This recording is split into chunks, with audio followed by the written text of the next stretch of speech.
some amazing prizes, including shirts signed by Hugo Colorado, gifted by the Jula team. Thanks to Jula for those generous prizes.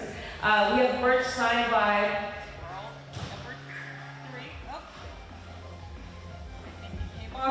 There we go. Okay. We also have merch signed by Hugo, U.S. Olympian Knakja, Brazilian Olympian Bruno Takahashi, and four-time U.S. Olympian Lily Jang. So, great raffle, and I'm just gonna yell at this point. Hopefully you can hear me.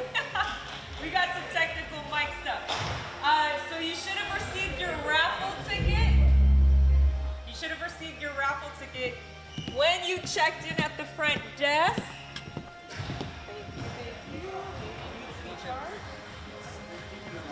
Hello. Hello. There we go. Ooh. I think it's better I just yell, right, at this point? Okay, so you should have received your raffle tickets at the front desk when you checked in. You can always purchase more. It's 3 tickets for $5, 10 tickets for $10. So hold on tight. We're gonna have an exciting day and the matches are gonna start soon.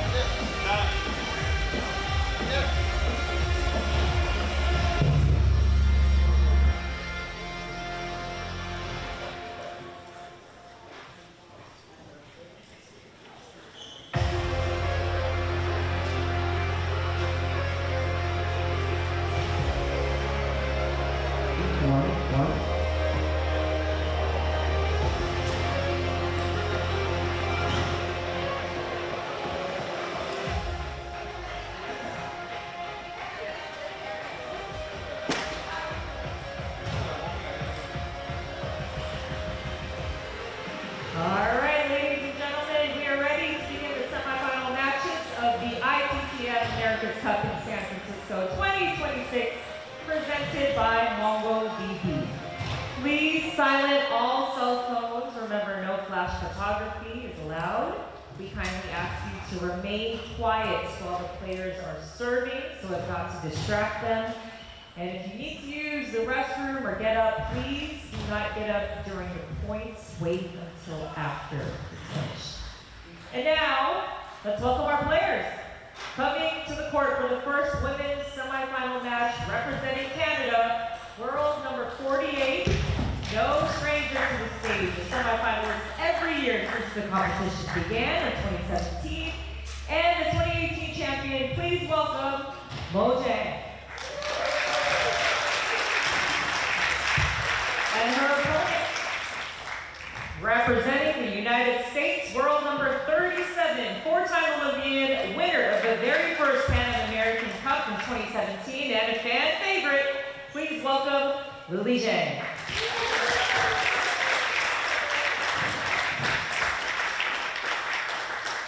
All right, we wish both players the best of luck.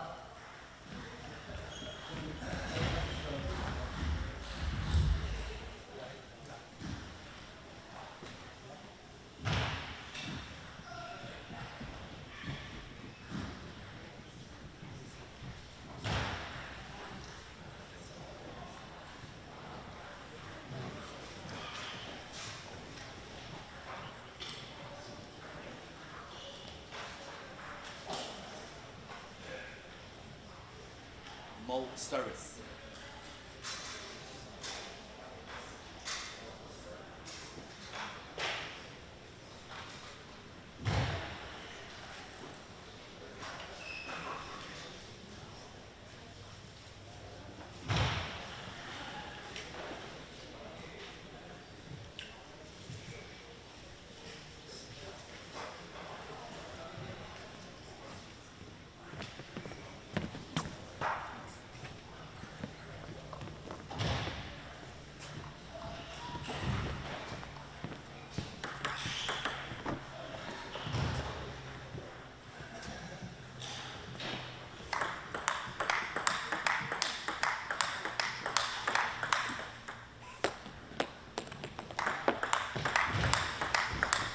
Ladies and gentlemen, we welcome you to the ITTF America's Cup in San Francisco.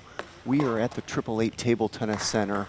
My name is Jimmy Butler, and it is a pleasure to have all of you with us here today as we are about to start our first semifinal match of the day. It's going to be a women's semifinal match. We just saw the two athletes on the TV screen in their head-to-head matchup.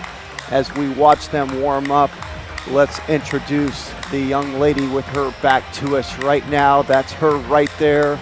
That is Lily Jung of the USA. She is currently 29 years old and has a world ranking of number 37. The highest world ranking of her career was number 21 in the year of 2023. There you look at the screen and you see who she defeated in the round of 16 and the quarterfinals to get to the semifinal, and that young lady right there is Mo Jung of Canada. She is 37 years old, is currently ranked 48 in the world. Her highest world ranking of her career was number 19 in 2018. And here we go, we are about to start this first game.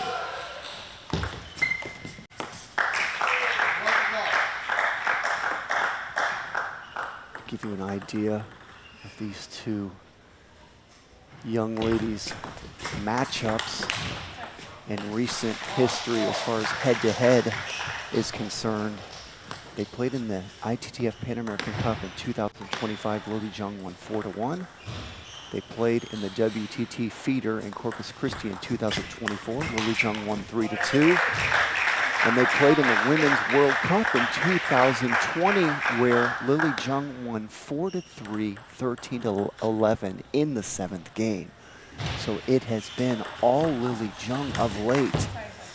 But Mo Jung has been very close to getting a win in some of those matches, just hasn't been able to break through. Oh, that's a good-looking rally as we begin this first game. And now watch Mo Jung when she serves. Look at her rubber. You see the red side. She's going to serve with that red side, and then watch what she does. She'll flip it right after the serve. Watch this. Serve. She flips it. Now the red side's on her backhand. And now you see the black side on her forehand. And those little flat hit forehand smashes you just saw her do, that's coming from pips out on her forehand side, which is the black side of her rubber. So she likes to serve with her backhand side, which is the inverted rubber, and then she flips it over and puts that pips out black side of her racket on her forehand side.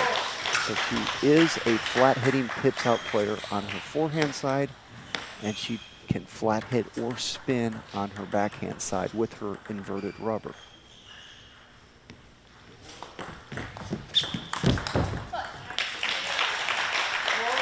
And we are all tied up at 4 apiece as this first game gets near the midway point.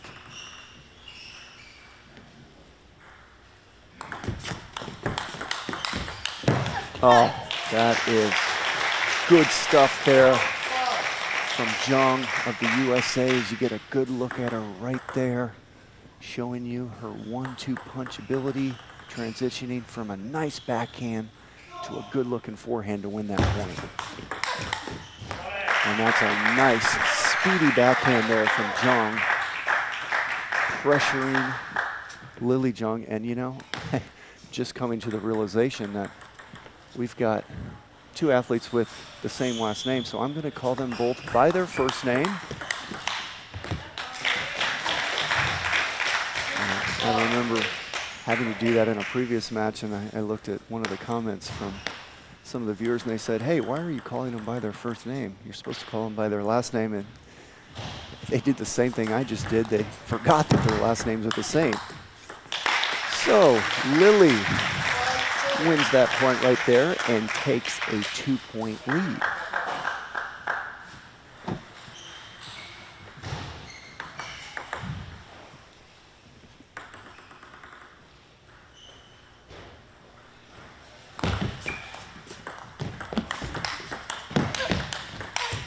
There's the pips out, flat hitting forehand of Mo.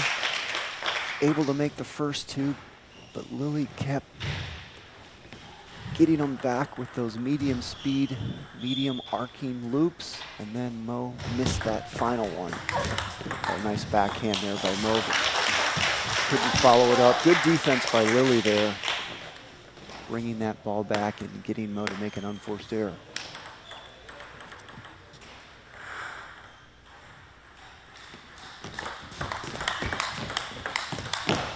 That ball hit the top of the net. 9-6.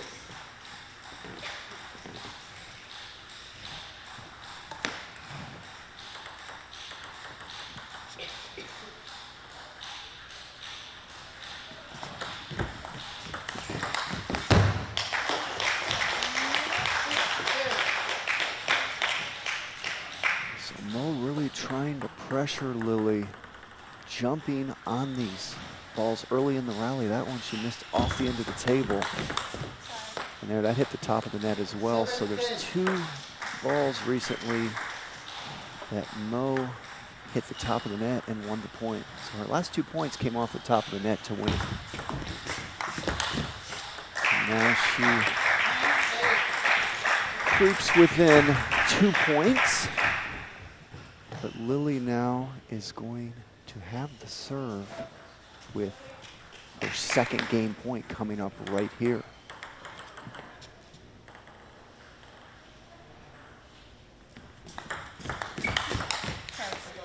And that ball hit the top of the net from Lily, and she will win that first game 11-8 and lead this match 1-0. Let's take a look at some replays from that last game.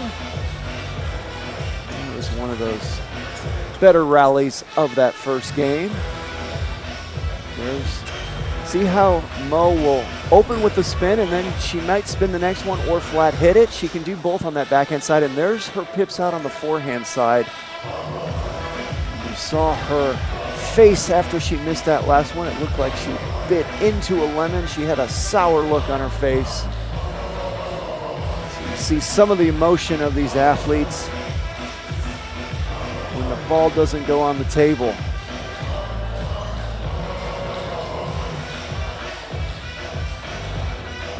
Well, for all of you viewers that have just joined in, we have started the first match of the day. It's a women's singles semifinal match. This will be a best of 7. We are watching world number 37, Lily Jung, against world number 48, Mo Jung. Lily Jung of the USA, Mo Jung of Canada. And we are about to start the second game.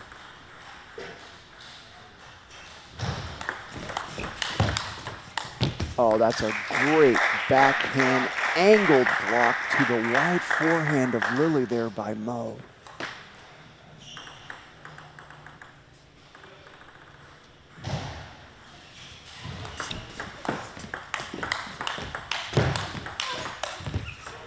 And a great start for Mo in the second game. Takes 2 points in a row off of Lily's serve. And now she has an opportunity to maintain or extend her lead with her own serve. Generally, when you're a server, you always want to win at least 1 out of 2 on your serve. Of course, you're hoping to win them both.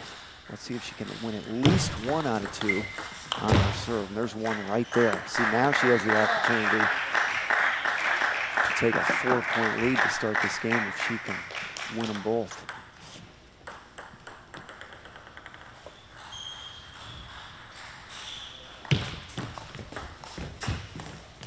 Oh, good short game play there by Mo. That totally discombobulated Lily. She thought that ball was going long and then pulled up at the end, and then you saw the miss. And now Lily on the board in the second game. And that is the first point she's won on her own serve this game. She lost the first 2 points of the game on her serve.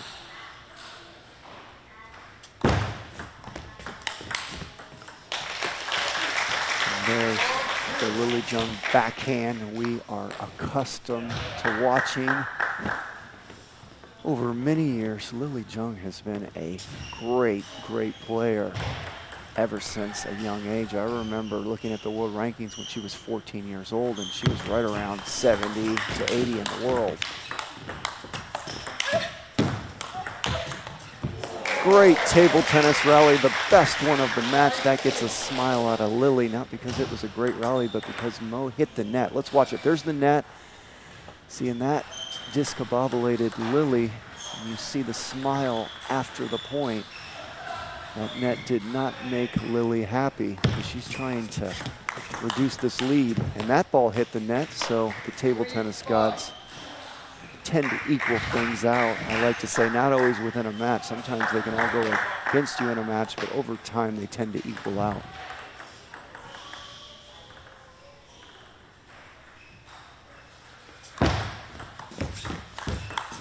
That ball hit the top of the net. Great reaction by Mo to get that back and to place it beautifully into the wide forehand of Lily.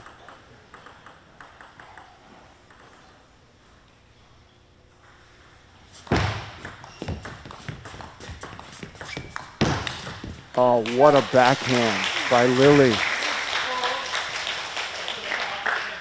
She just drilled that backhand.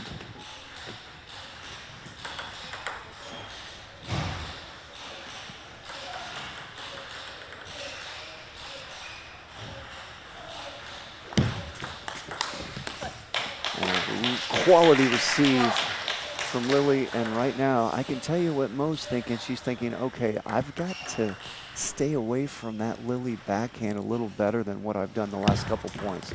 So there's a serve to the forehand, went right back to the backhand, and she loses the point. So I'm very surprised that Mo is challenging the backhand of Lily this often. Let's watch that last point again. So let's see if Mo changes things up and figures out a way to work the body and the wide forehand of Lily a little better these next few points.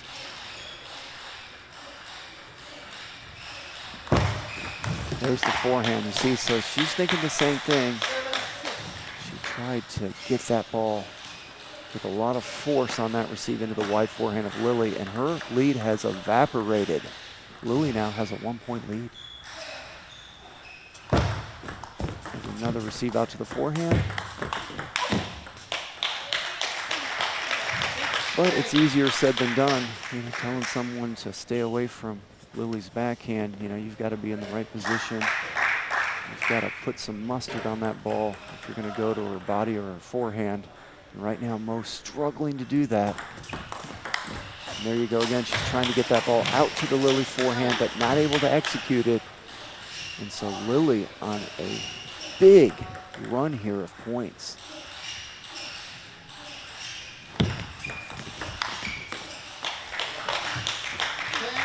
How things change quickly. You see the smile from Mo. She is frustrated. She was way up, started up, I'm going off memory, but it was around 5-1. And now it's 10-6 Lily, just like that. And that's a heck of a receive right there.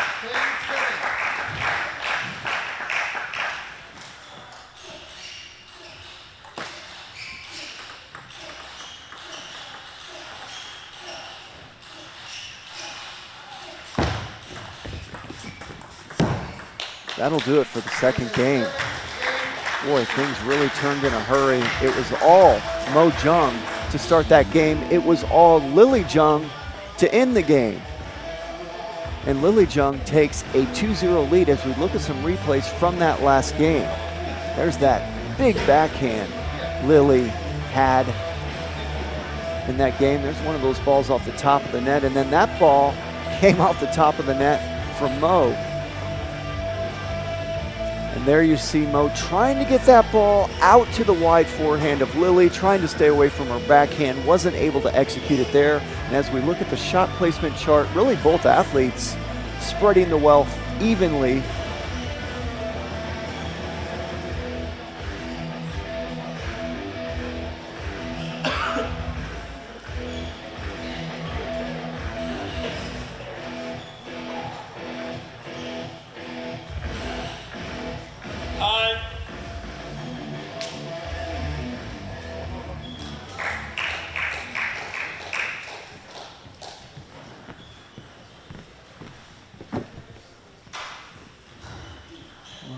welcome the new viewers tuning in.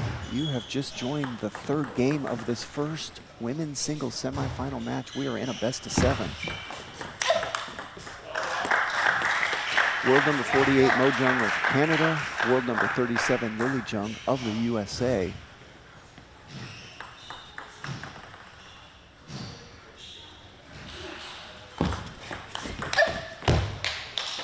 And there you see Mo once again trying to get that ball out to the wide forehand of Lily, but she's struggling to do it. She may have to abandon ship on that strategy and start working the middle and backhand again just to get her confidence back. See, that's the problem going to someone's wide forehand. You got to feel comfortable in doing it. And right now, Mo struggling to execute that game plan. There's a good shot to the body by Mo. Lily was able to get it back, and then it hit the top of the net.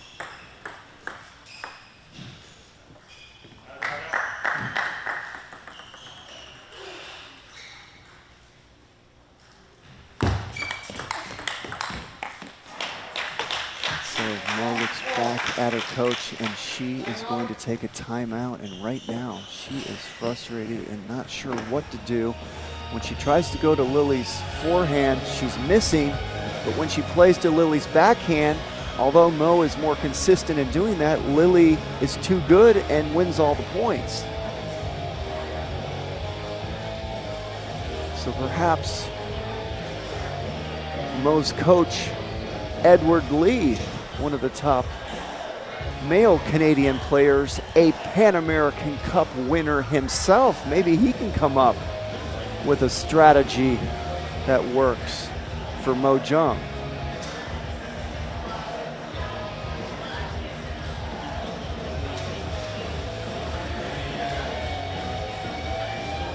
So this event we're watching is called the ITTF America's Cup. It used to be called the Pan American Cup, so there was a little bit of a name change. I love the new name, America's Cup. I like that better than the Pan American name. So when I talk about athletes winning the Pan American Cup, it was this event here. It's just that we've had a, in my opinion, upgraded name change this year. So this will be called the ITTF America's Cup moving forward, replacing the name ITTF Pan American Cup, which used to be used in the past.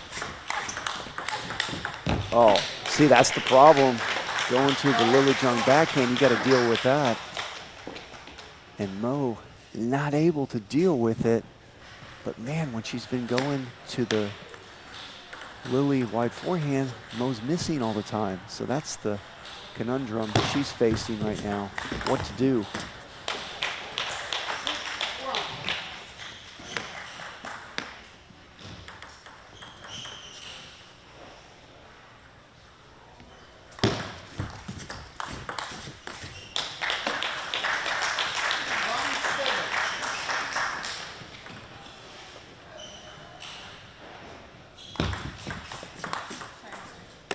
That receive came off the top of the net.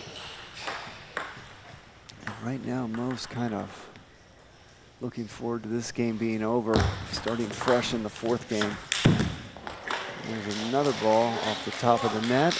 An easy finish for Lily. Let's watch it again.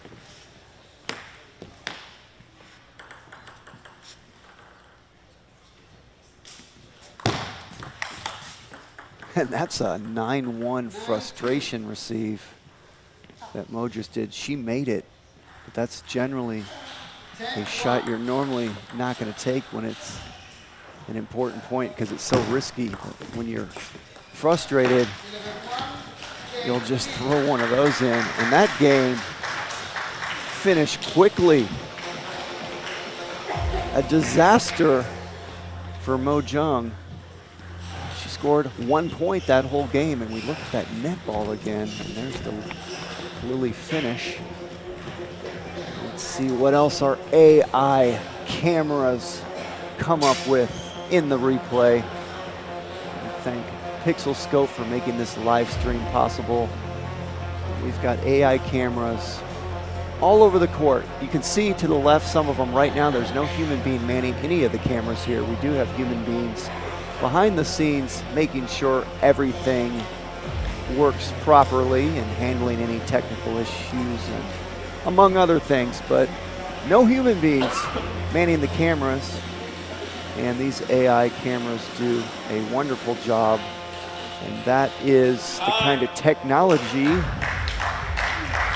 we have in the year 2026, and as time goes on, you will see more and more of these AI cameras working different sporting events. So here we go, game 4. It's been all Lily Jung. And there you see Mo trying to work that wide forehand of Lily once again. Made the first one, wasn't able to make the second one.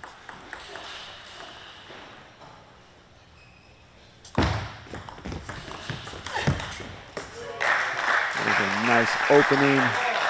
See if Mo can get enough force on the ball, she can play into the Lily backhand some like she did there.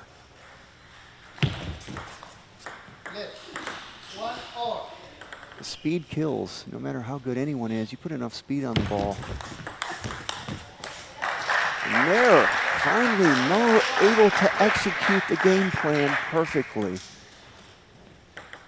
Got that ball out to the Lily wide forehand, won the point outright. There's another one. So you can see what Mo's trying to do. She has done it well the last couple of points.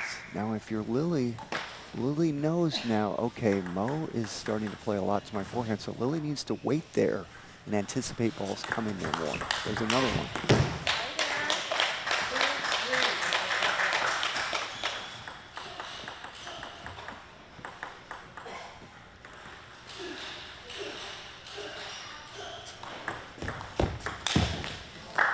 There's the Lily forehand flip kill. She missed it, but one thing that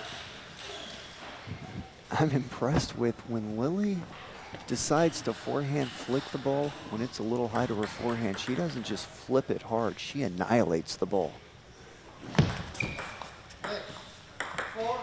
She does not mess around. We've seen some of the other athletes, they'll like do little medium speed forehand flicks and it'll let their opponent back into the point sometimes. Well, Lily, she ain't gonna let you back into the point. If that ball's high and short to her forehand, she obliterates it.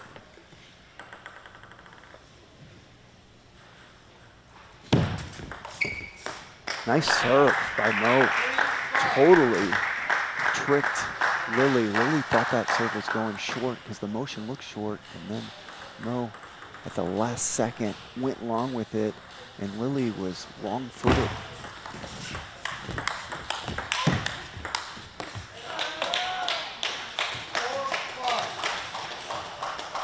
There was 3 balls in a row to the Lily forehand. Now Mo's got to be careful not to become too predictable. You got to move things around a little bit. Lily's just going to start waiting there. Oh, that ball was a net dribbler. I don't like to say anything's impossible in life. There's a famous saying that says the word impossible is in the dictionary for fools. But that ball right there, when it dribbles over the net, I've never seen anyone get one back.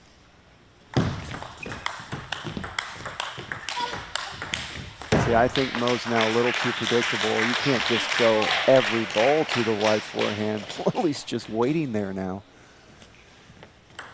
So it has to be done in the right way.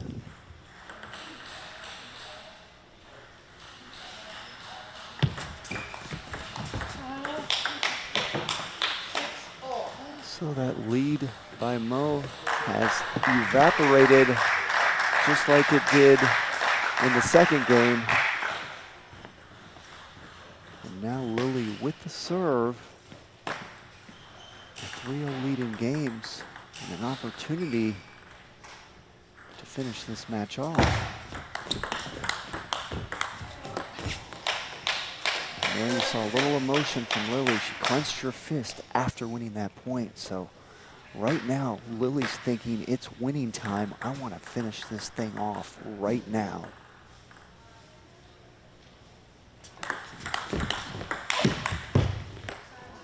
Well, I love the location of that shot. It hit the top of the net, so that's going to frustrate Lily. But good job by Mo to move the location a little. Don't just keep playing to the wide forehand.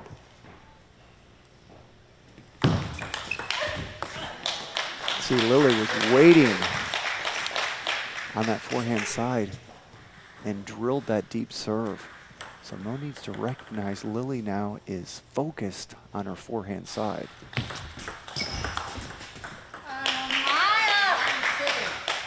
And there's some frustration from Mo as she feels this match slipping away right now.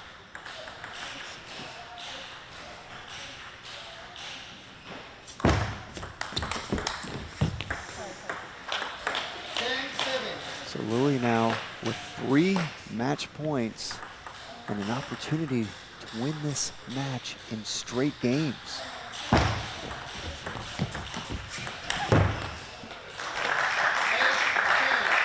Lily looked back at her coach, Gao Jun, after that miss with a sour look. She missed that badly. I think she was thinking, what in the heck happened there?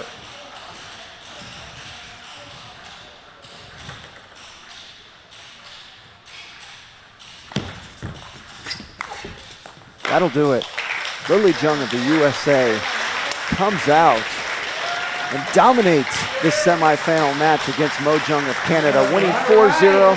And she shows her appreciation to the crowd as she clenches her fist and smiles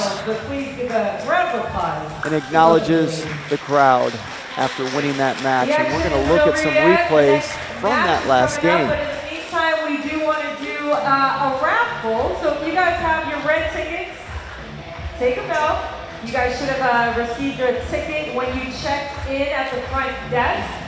And for this first raffle, winner will be getting this signed bag. And there's the shot Hugo. placement chart of that final take game. your tickets out, and I will pick the first raffle here.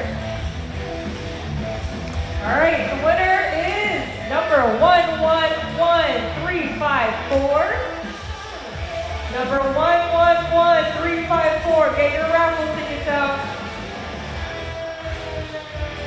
One more time. 111354. Oh, winner right here. Congratulations. Awesome. All right, stay put. We have the next match coming up soon. A few reminders, if you want to purchase more raffle tickets, we have them at the front desk. 3 tickets for $3 or $5. 10 tickets for $10. All right, thank you everyone, and sit tight for the next match.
4 Team USA Olympian who has reached the semifinal stage in back-to-back editions.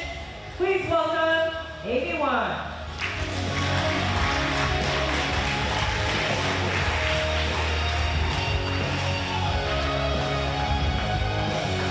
right, we wish both players the best of luck.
Ladies and gentlemen, welcome to the ITTF America's Cup in San Francisco.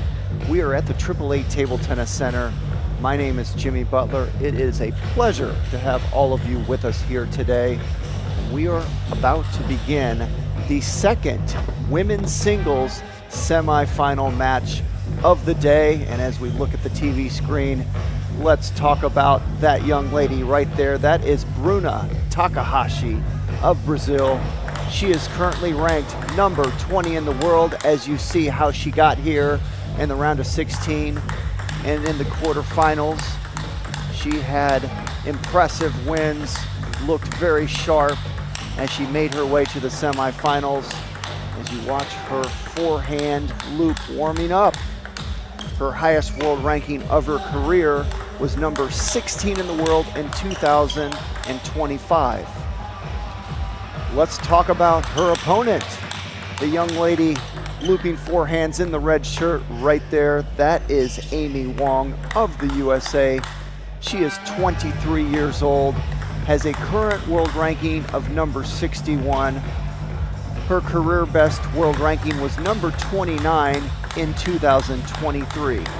So 23-year-old Amy Wong of the USA will be taking on 25-year-old Bruna Takahashi of Brazil.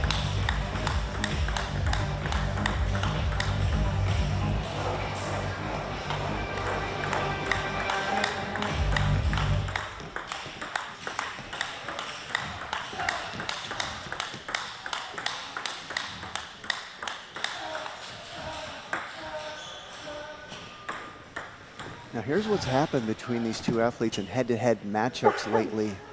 In the Pan American Cup 2025, Takahashi defeated Wong 4-1. In 2024 ITTF Pan American Championships, Takahashi defeated Wong 4-3, and in the 2024 Pan American Cup, Takahashi won 4-3 as well. So it's been all Takahashi the last 3 matches. Wong's last win was a deuce in the 7 thriller in the Pan American Cup final in Cuba.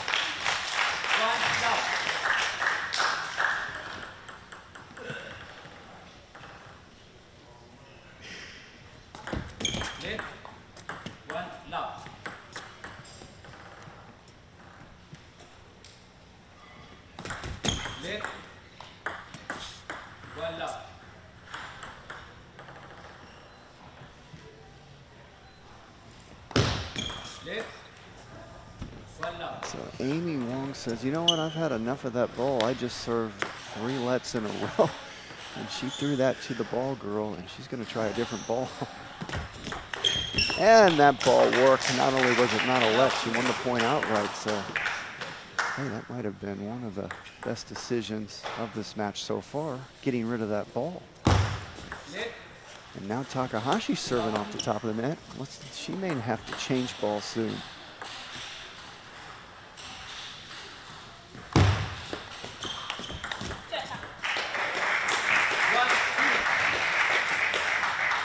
So right now, both athletes winning all the points off their own serve to start this game.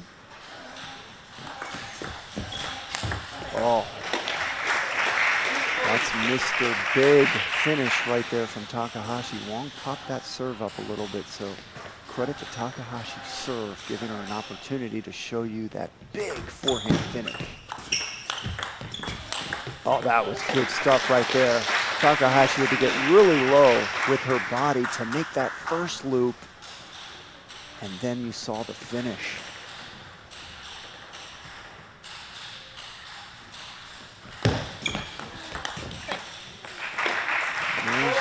The top spin of Takahashi, we've talked about it in earlier matches. She creates a lot of top spin on her opening loop. So even though that wasn't a speedy opening loop, it had a lot of spin on it, and you saw Wong dump it off the end of the table.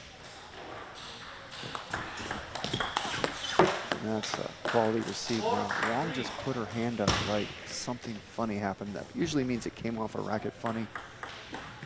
So out of respect, she was holding her hand up saying, oh, that was a lucky ball. And okay, good job by Wong. Dealing with the top spin a lot better that time. Using a forehand flat hit. Wong, one of the rare players that can spin or hit on both sides, backhand or forehand. There's a quality receive by Takahashi, punishing Wong for the location on that serve.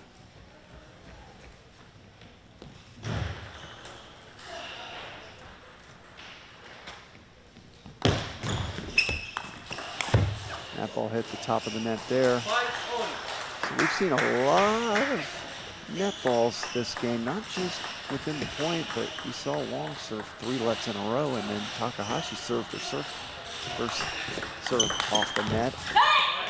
There's another ball off the net, but that time it doesn't land on the table.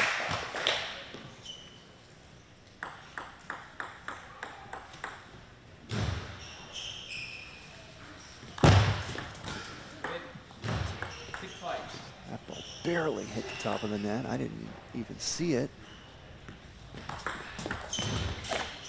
And that ball came off the edge of the racket of Wong, and she smiles out of frustration. And now Takahashi will go to the towel, jog back to the table. She's a happy camper right now. She just won the last 2 points. Another let serve.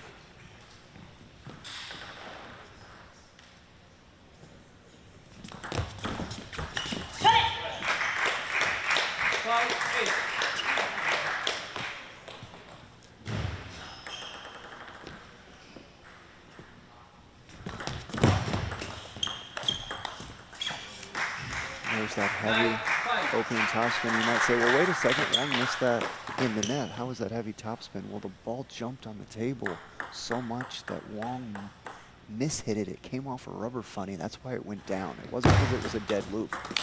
Oh, big backhand by Takahashi.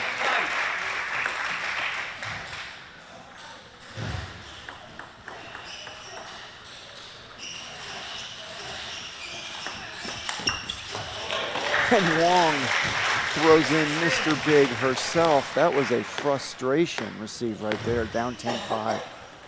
She just ripped a receive, and it happened to land on the table. Not a risk they'll normally take when the score is close.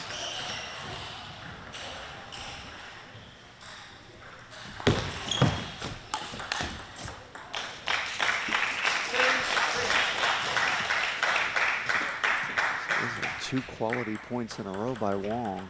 Still trails by 3 in this first game.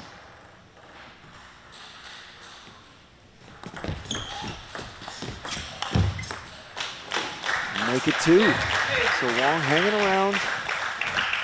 She's gonna make Takahashi earn this, and Takahashi says, I'm gonna go with the towel, slow things down a little bit, and think about what serve I'm going to do next. Never a good feeling when you're up 10-5 and your opponent runs 3 in a row off on you.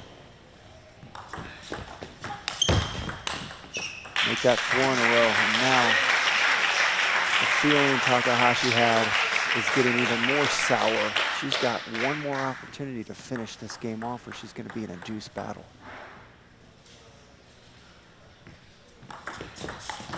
Oh, what a receive by Wong, and the crowd shows their appreciation because you've seen a 5-point run by Wong to deuce this game up.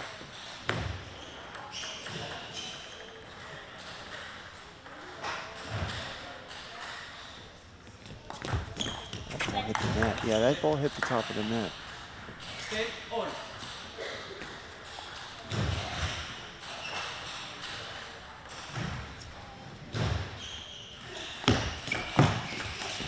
Oh, great job by Wong. She loaded that serve up with side underspin. Did not give Takahashi an opportunity to banana flick it or flick it with a forehand, and then you saw a spinning opening. Here we go. Oh, and Takahashi gets some help off the top of the net to stop that 6-point run by Wong and to deuce this first game up. This game is so important for Wong because she's a big underdog in this match.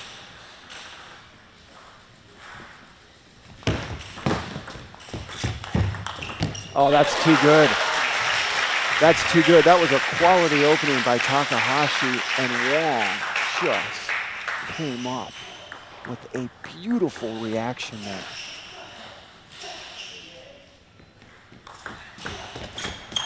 And Wong gets some help from the top of the net and pulls it off.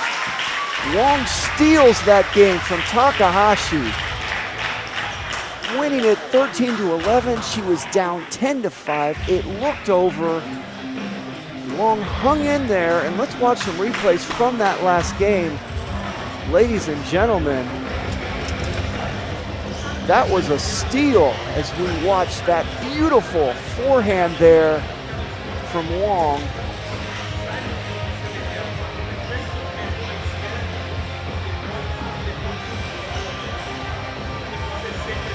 And there we look at the game 1 summary.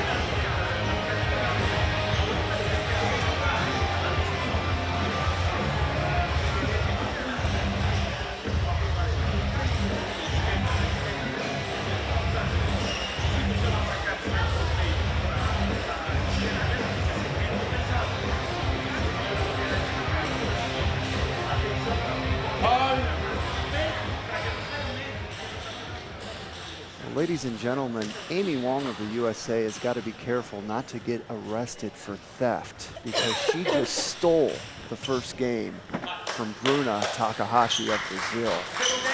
What a comeback, and credit Amy Wong for mentally staying tough and not relaxing 1 point there.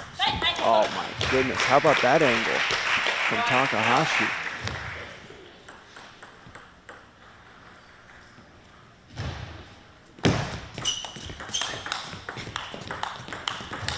Oh my goodness. And Wong answers with an angle just as crazy the very next point. This match is unbelievable right now.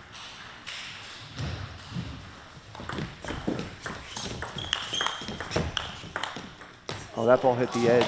It barely hit the edge, but I love what Wong did that point. She backed off and became a defender. She started off as an attacker, and Takahashi's really coming at her with force right now, being aggressive. And Wong just relaxed and defended. Oh, another edge. And Takahashi right now is trying to keep her cool. That is hard to deal with mentally. Remember, Wong finished that last game with a net to win it. She's gotten 2 edges to help her get a 3-1 this second game. And another net within that point, and Takahashi's grimacing right now, looking at her coach. Takahashi's playing good table tennis, really coming at Wong. Look at the speed and the force Takahashi is creating each and every point. But she's going to have to weather this storm because Wong is on a little bit of a hot streak right now and getting help from the net and edge.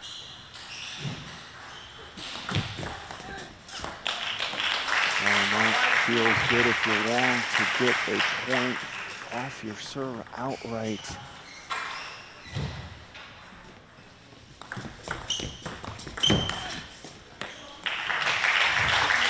And now another unforced error from Takahashi. Now the question is, can Wong hold this lead? Not going to be easy. This Takahashi does not go away when she gets down. She digs in and gets tougher.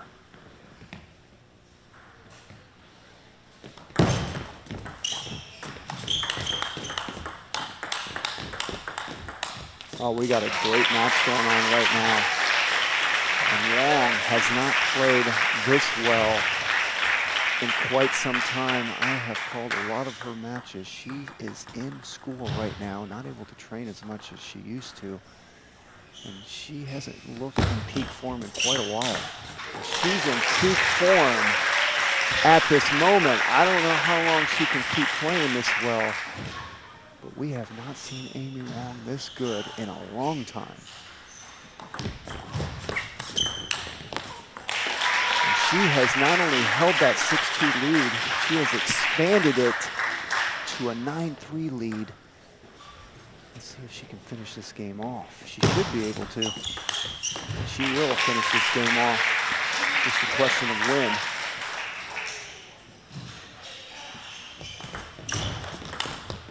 That'll do it for the second game. Amy Wong of the USA right now has surprised everyone watching this match. I'm surprised. Runa Takahashi is a big-time favorite and has really dominated Amy Wong in their last couple encounters. And she was dominating that first game. As we look at some replays from that last game, Takahashi was up 11-5, dominating. That first game was over. And somehow Wong came back, stole it, and you just saw what happened in that second game. Wong now is feeling it. She's on fire. And Takahashi started showing some mental break in that second game. She started making some unforced errors. The frustration, you could see it on Takahashi's face when Amy Wong started getting those edges at the beginning of the game, and then finally it started affecting Takahashi's game, and she started missing in the second half of that game. Well, ladies and gentlemen, with a 2-0 lead for Amy Wong, I actually believe this makes this match even now because Takahashi is playing such great table tennis of late and is such a strong favorite going into the match. Wong really needed a 2-0 lead just to even this match up. Takahashi's not going anywhere. She's going to come back.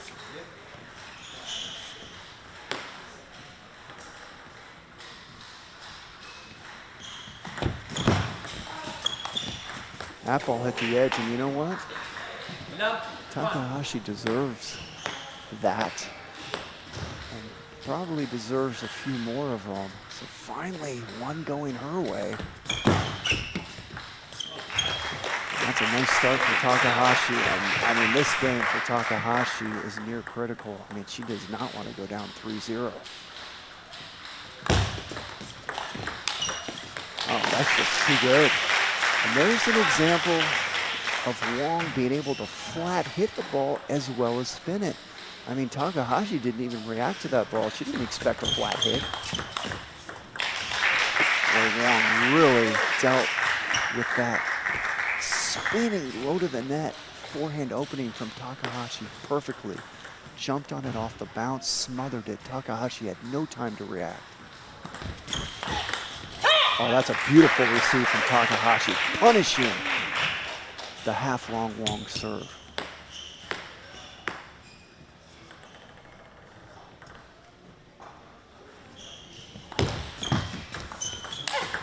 Oh, another quality forehand opening loop from Takahashi. She takes a 4-2 lead. She will have the serve.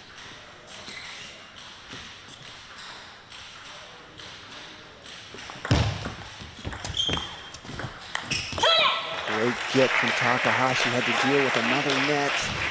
Got that one back. Got an unforced error from Wong. Oh, Wong drills the Takahashi backhand serve. Notice Takahashi's been serving backhand lately. She's normally a forehand serve. She's trying to change things up. Maybe did one too many that time as Wong drilled it, but then Wong with a costly mistake. When you've got pressure on your opponent who's a big favorite against you, you don't want to give them anything for free like that. Well, you know, you knew Wong had to cool off. There's no way she could keep up that level you saw after she came back the first and then just ran away with the second. So now Wong is finally cooled off. She's making some unforced errors, and Takahashi is close to winning her first game of this match.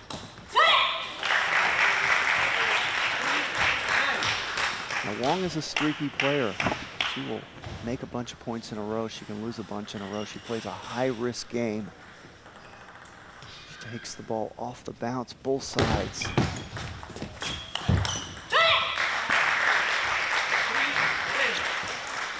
So Takahashi returning the favor. It was all Wong in that second game. It's all Takahashi this third game. And just like that, Takahashi strikes back, wins the third game. She now trails this match 2-1. All right, let's hear it for these ladies. I need you to show your support. Let me hear you. Look at some replays. There was the net save there by Takahashi, and then Wong made that unforced error, and it was all downhill after that miss there by Wong. Really nothing went her way. You can see the frustration from Wong in that last replay. And that's kind of what happened the whole match for Wong after missing that net save from Takahashi. There's the Game 3 summary. And there's a good look at our featured court here at the ITTF America's Cup in San Francisco. We are at the 888 Table Tennis Center. My name is Jimmy Butler, and for those of you that have just joined us, you have joined us at a perfect time because we have got an exciting women's singles semifinal match in progress right now. World number 61, Amy Wong of the USA. World number 20, Bruna Takahashi, the top seed in this tournament, are in a battle.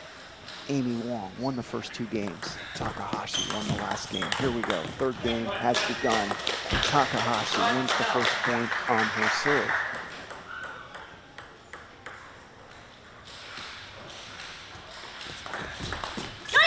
And that's a really good serve right there. She went side topspin deep. Wong was not expecting topspin, and she missed the receive badly off the end of the table. So right now, Wong is in unforced error city mode. She is making unforced error after unforced error. Let's see if she can find a rhythm again. Oh my goodness. Well, if you play the ball high and spinny, you're probably going to have to deal with that kind of shot from Takahashi. Right now, Takahashi on a big-time run of points dating back to that last game. Well, right there, that stops, or at least slows down, a 15-3 run. From Takahashi, it's now a 15-4 run dating back to last game.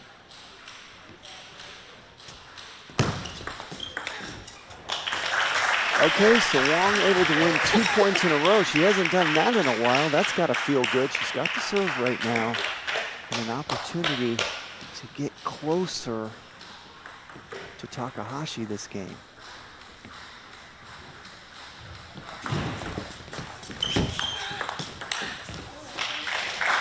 That ball hit the top of the net to start the rally, so Wong put her hand up out of respect, and there was a grimace on the face of Takahashi after losing that point.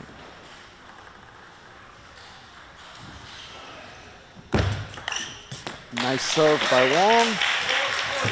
Takahashi looked very muscly in her backhand receive there. Wasn't relaxed and smooth like she normally is, so she's feeling some pressure.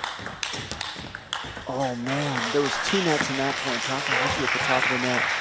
Wong hit the net right back on her follow through with her forehand. So there's all kinds of nets and edges these athletes are having to deal with mentally, and that's the hardest part of the game to deal with mentally for all athletes here. They drive us crazy. There's just no other way to put it. They're just hard to deal with. And we've got a timeout right now from Takahashi. Things have not looked good for Takahashi the last few points. She started out 4-1 up this game. Amy Wong has gone on a 5-point run. So just like that, we talked about how Amy Wong cooled off and started making unforced errors like crazy, losing that last game 11-3, started down 4-1 this game, and then just like that, Wong goes on a 5-point run. So credit Wong for staying tough mentally, not getting frustrated,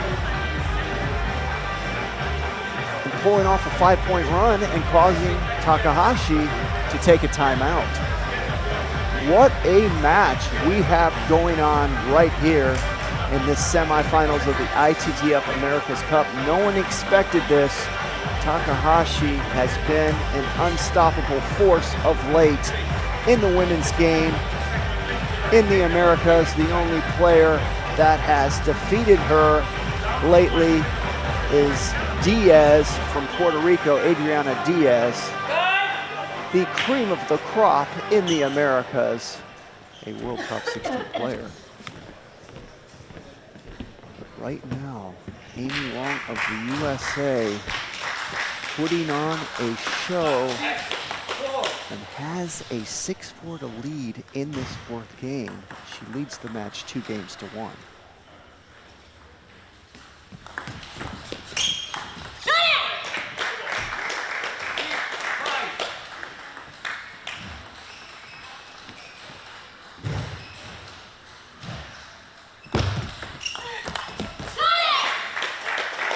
That was not a good serve there. Wong did not want that to go half long. It did, and great job by Takahashi punishing it.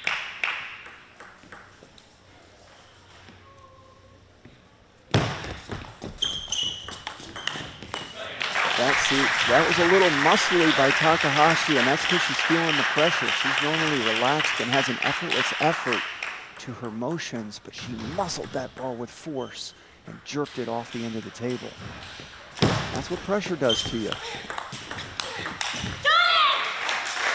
That time Wong went for a forehand flat hit. I love how she changed things up there. Wasn't able to make it, but that's what you got to do.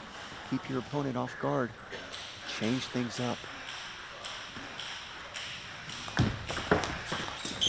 Oh, another net from Wong, and that one was near impossible to get back. And I looked at the face of Takahashi, and she had a poker face that time. She handled it. She didn't show her frustration. You know it bothered her mentally, but she didn't show it. And there's speed from Takahashi, and right now Takahashi is going with her speed game over and over and over again. Not really throwing much finesse in there.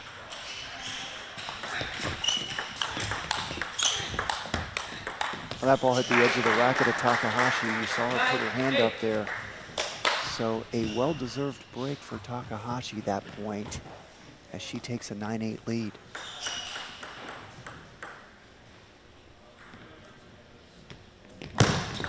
Oh, what a serve.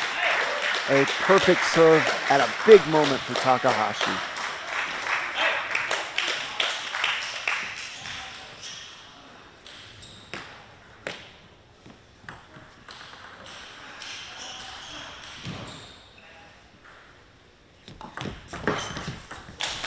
Credit Wong coming up with a really good serve herself. Got Takahashi to dump that in the net. Now the question is, what does Wong serve here?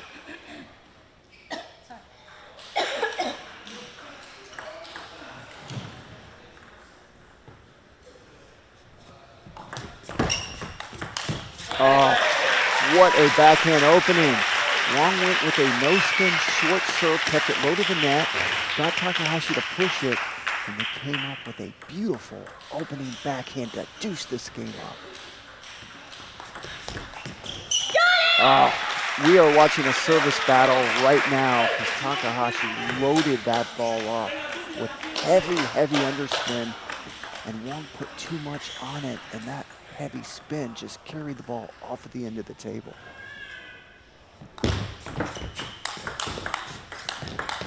Oh, that's too good.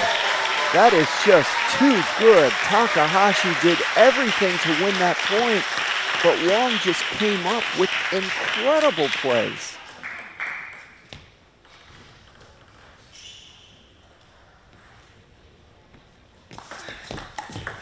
What a receive by Amy Wong of the USA, and she has got game point and an opportunity to take a 3-1 game lead with the serve right now.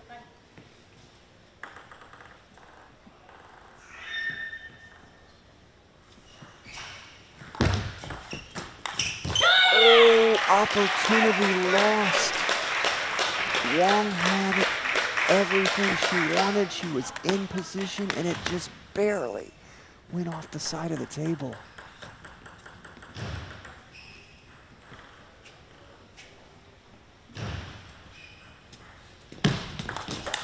Oh, what a receive by Wong. Heads up play. She was ready for the deep serve. She anticipated it might be coming. And that is a big time receive for Wong. She now has another game point.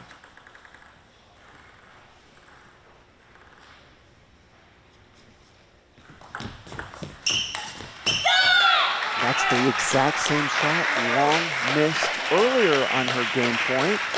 So Takahashi went to the exact same strategy. She took a relatively low-risk receive, just cut it long into the Wong middle, won the point outright. We're back at deuce.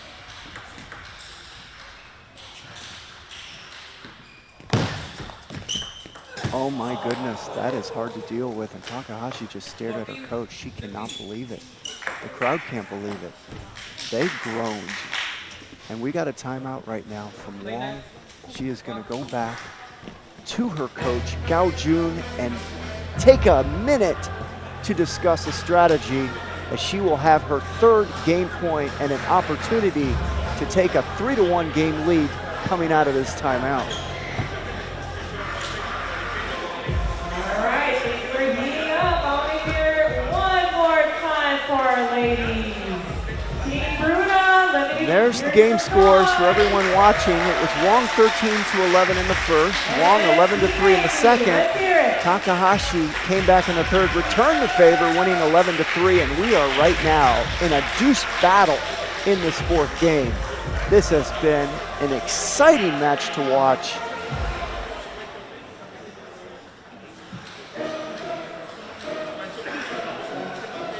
And unexpected, nobody expected Wong to be able to come out here and have the opportunity she has right now. Takahashi has been dominating Wong the last few times they've played.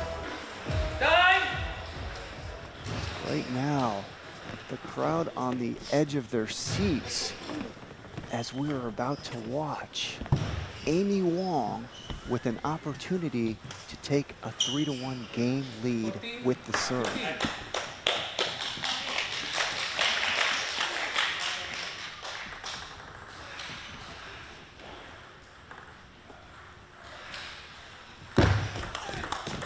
Oh, the ball hit the top of the net. Wong handled it and wins the game.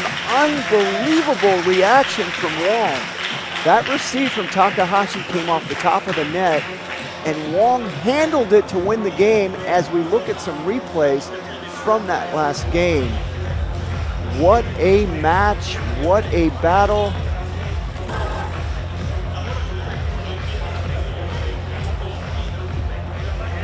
and an unexpected result currently in progress. But ladies and gentlemen, this match is far from over, as Takahashi is not going to go away. It's one thing to get up 3-1 in games against her. It's a whole nother thing to finish her off.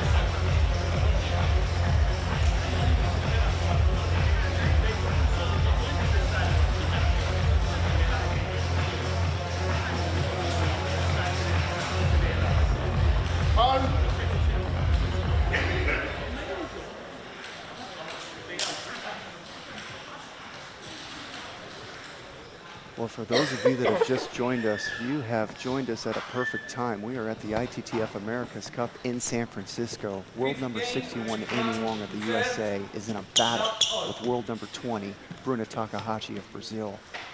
Amy Wong of the USA has a 3-1 lead.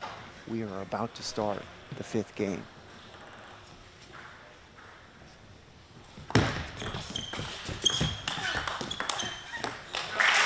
Great job by Wong, backing off with her backhand and just playing a little defense, and got Takahashi to make an unforced error.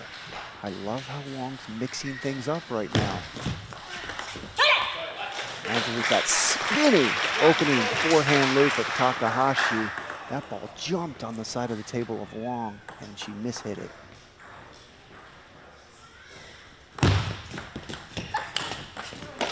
Nice job by Wong, reacting to that deep serve. Caught her off guard, but she made a great reaction, got an unforced error out of Takahashi.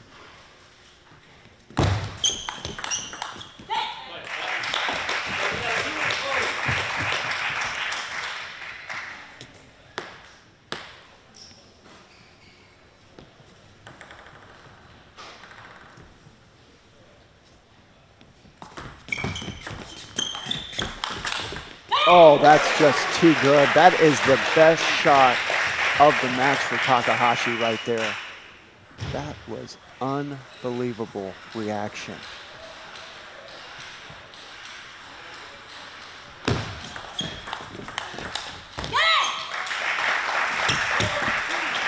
Nice job by Takahashi coming out into this 5th game. She's got herself a little bit of a lead and the serve. May help her play a little bit free as this game goes on when the score is too close. We've watched her kind of muscle the ball a little bit, feeling the pressure. You saw that shot right there by her. That was silky smooth, effortless effort.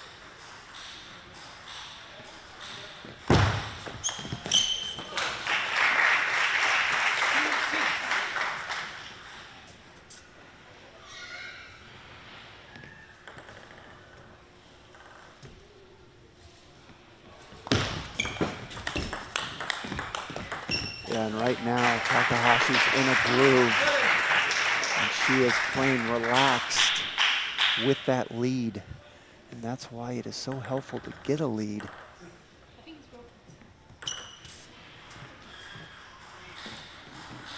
Tends to help you play more freely and not feel tension within your body as much.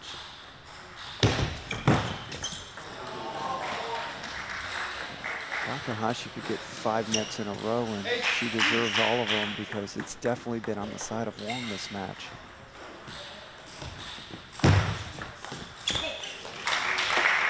So this game was over before it started. This looks like it's going to be another quickie for Takahashi.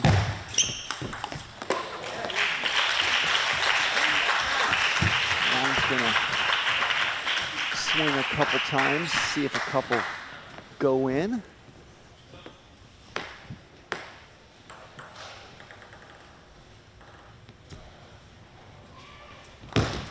Nick.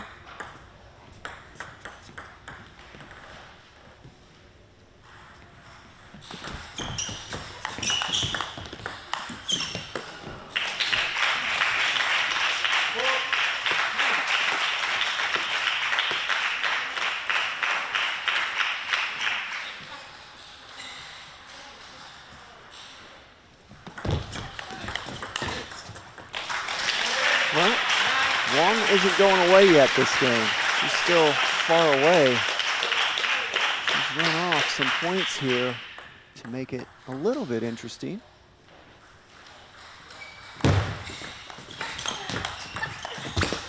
It's becoming a little more interesting. Each point Wong wins. Saw Takahashi lose her footing a little bit there.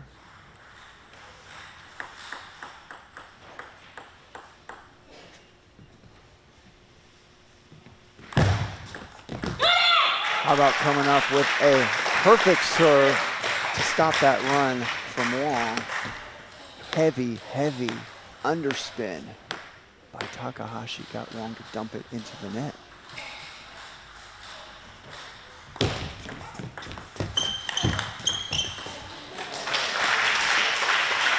And no matter what happens this game, this is helpful for the confidence of Wong because she really went cold there for a while, but now has won a lot of points. And that'll help her going into the next game unless she pulls off another steal here like she did the first game. Oh my goodness. That's just, what can you do but tip your hat to your opponent if you're Takahashi when Wong does that?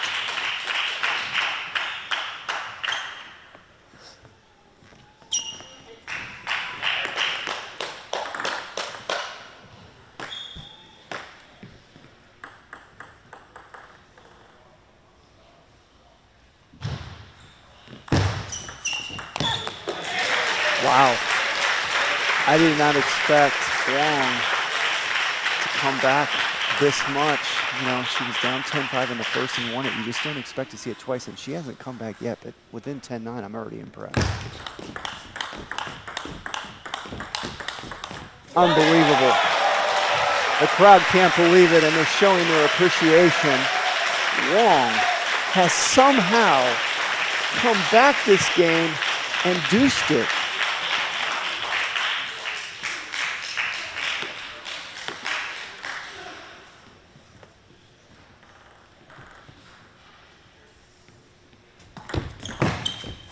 Unbelievable. Ladies and gentlemen, Amy Wong of the USA has her first match point.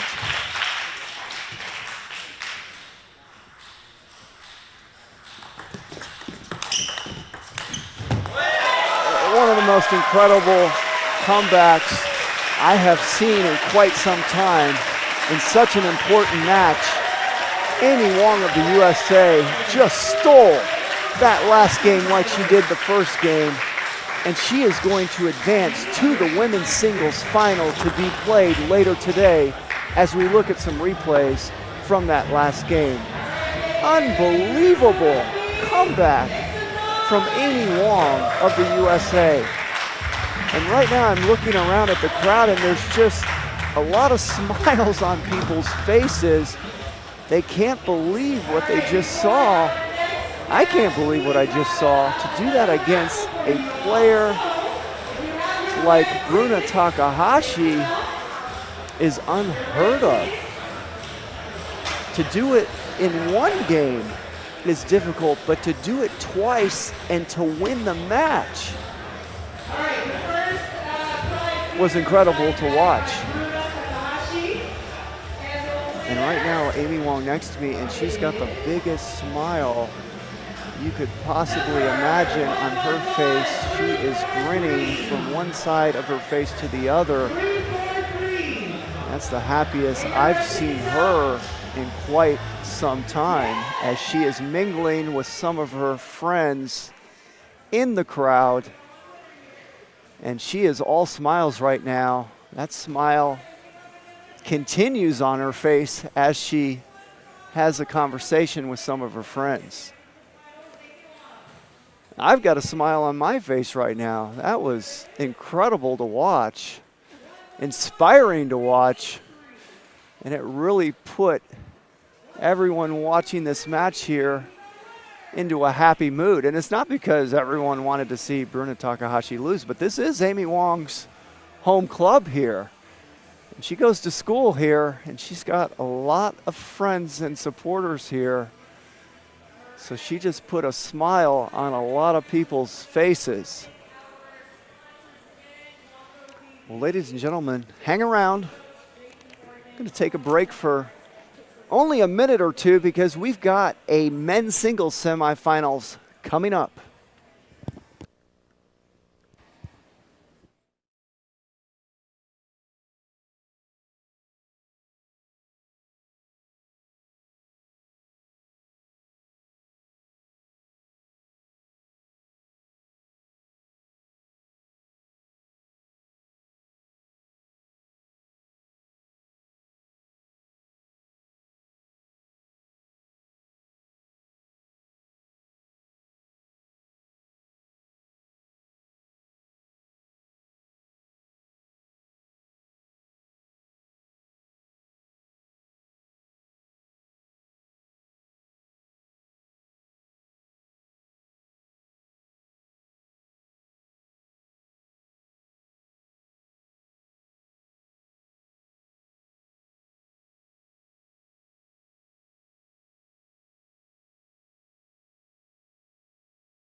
Nói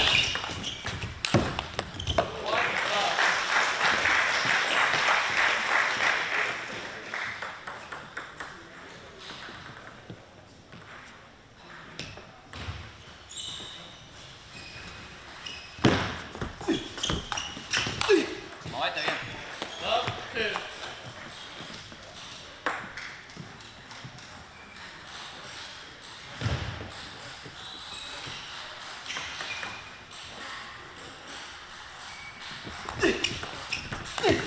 Hai sao phải.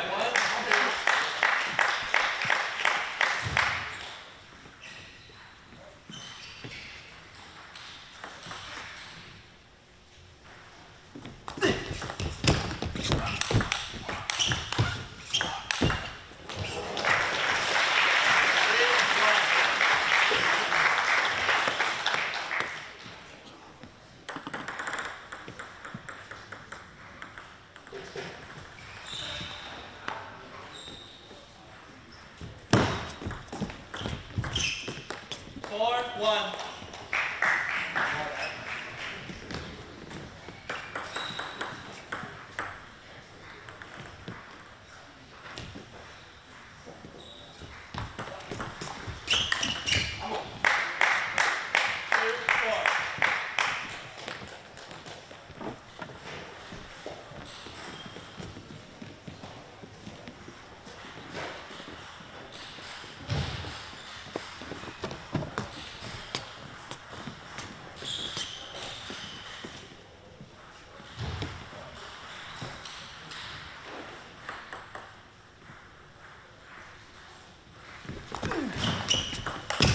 Cho sẵn cho.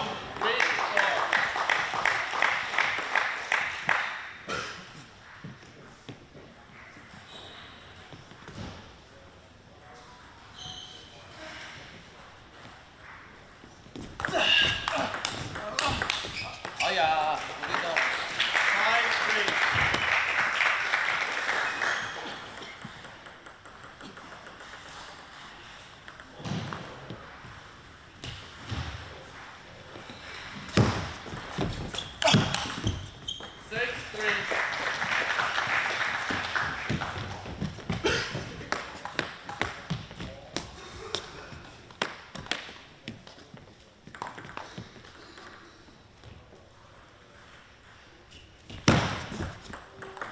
4-6.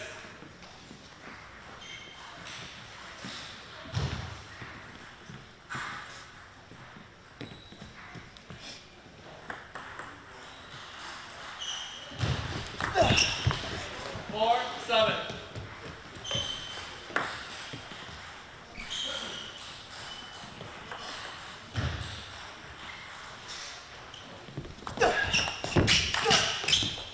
Eight, 4.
Time.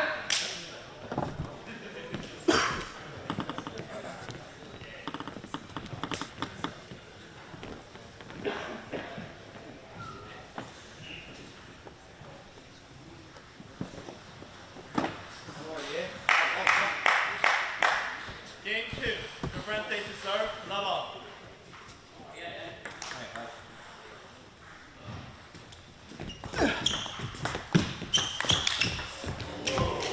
One love.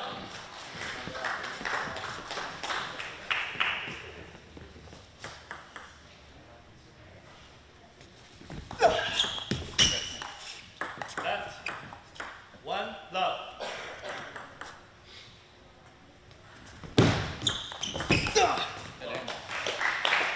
One all.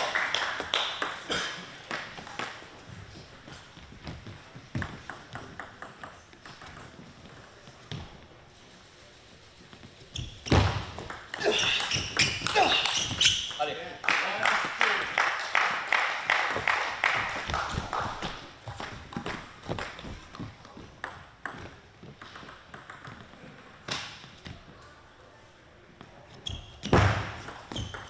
Touch up. 3, 1.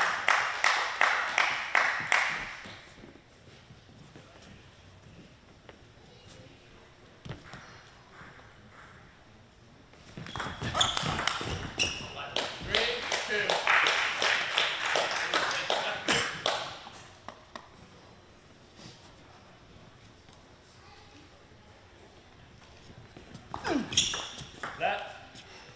3, 2.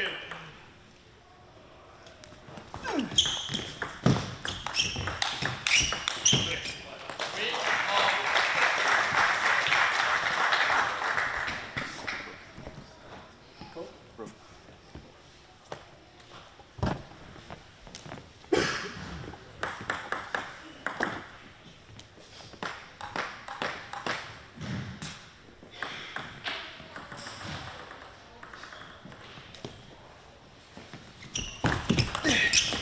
Four, 3.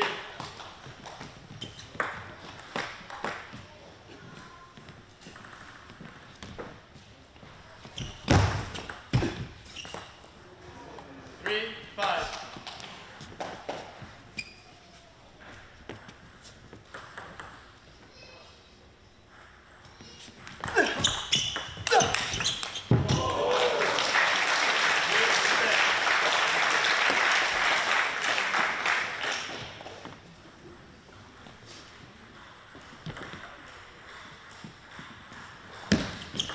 Left.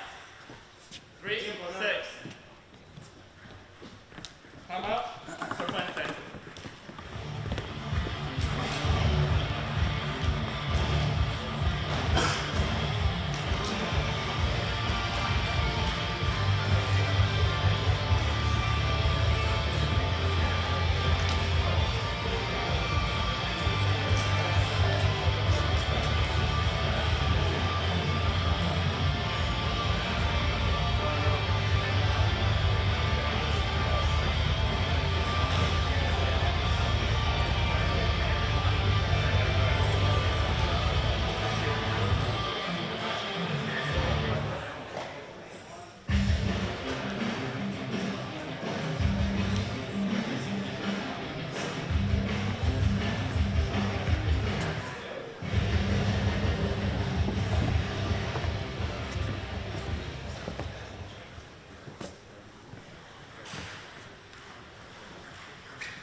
Time.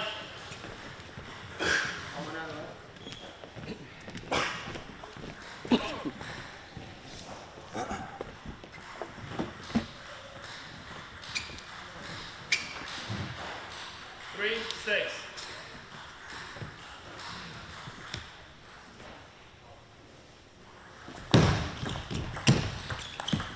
4.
the shots from the previous game and kind of picking the most interesting points. So, you know, we get a lot of random replays after each game, and that's why there are no human beings manning these cameras here. It's all done by computer. And these AI cameras do a great job. The replay department is one area of improvement that I'm sure will be figured out as time goes on, but the camera angles are fantastic. See, right now, this is all computer done. There's no human being deciding when to change these camera angles. Game 3, Colorado to serve. And that's the Love technology we have in 2026 on full display here at the ITTF America's Cup in San Francisco. Net. Love off.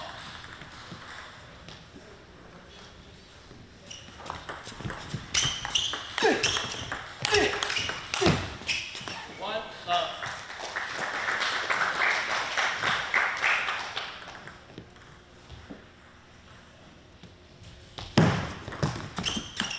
Oh man, that is beauty in motion, I like to say. It's just so beautiful to watch his technique. Off a net, he came up with that forehand opening.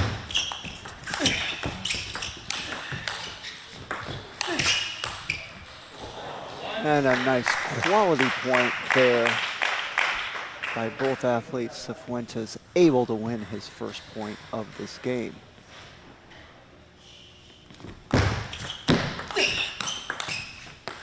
There's the top spin. Calderano, as soon as he got that forehand in, it backed off Cifuentes. He couldn't handle the spin. That ball kicked off his side of the table. 4-1. Ball went off the top of the net there.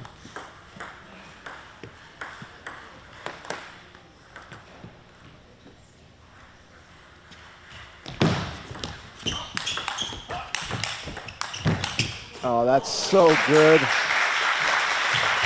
Let's watch that again. Watch the defense of Cifuentes, but watch Calderano just keep pounding that forehand in.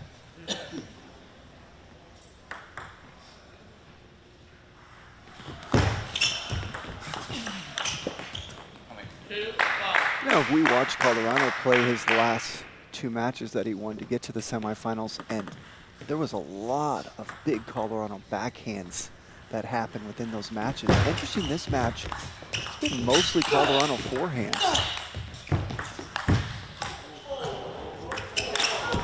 Oh my goodness. Unbelievable point. And somehow Calderano got one of those back. Watch this right here. He almost gets that with a Danny Seemiller type shot. Danny Seemiller, a former U.S. great, former world number 25, had a grip where he would actually play like that shot you just saw Calderano do. Eric Bogan, another great American, former world 18, used that same grip. So Calderano showing a little Eric Bogan and Danny Seemiller grip out there. Oh my gosh, how about that forehand finish from the world number 3? Let's watch it again and watch how big this shot is. Oh, we didn't get to see it. See, that's the AI cameras. They won't always stick with the point. 4-7. Calderano feeling it right now, and he really went for a blistering forehand rip on that deep serve there. So when you see these guys go for that kind of speed, they're doing a heat check. See, he went for a big one there too. He missed 2 in a row. That'll probably cause him to back off a little bit the next point. He doesn't want to go into unforced error free mode and let Cifuentes back into this game. But those were heat checks right there. He was feeling it, and he wanted to see if he could continue to rip those balls in, but he cooled off. So let's watch how he plays this point here. I have a feeling he's going to make sure he gets the ball on the table early in the rally. Now, how about just serving your opponent off the table? That's one of the easiest ways to win a point. And that's exactly what Calderano did there.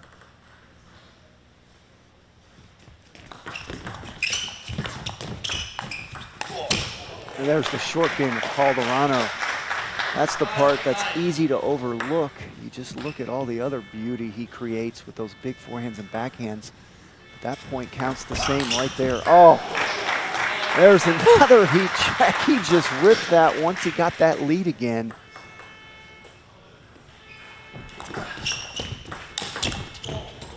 And Cifuentes returns the favor with Mr. Big himself.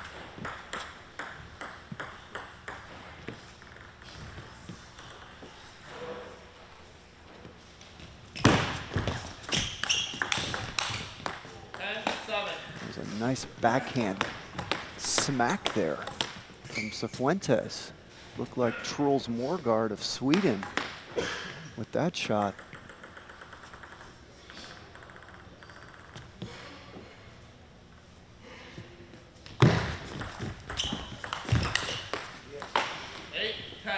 See, Calderano still playing with a lot of force. He's not just putting that ball on the table. Again, these athletes tend to do that more when they've got a big lead, but now Cifuentes has crept back into the game. Let's see how Calderano plays this point. Well, he got Cifuentes to pop it up with his great receive and then ripped that ball and won that game, and he will now lead this match 3-0 as we look at some replays from that last game.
So Cifuentes comes out and starts with a deep serve.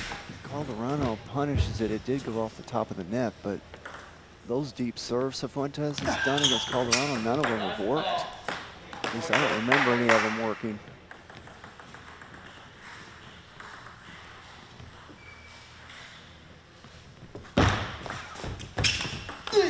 Ah, look at that short game of Calderano. That is just, it's like an artist.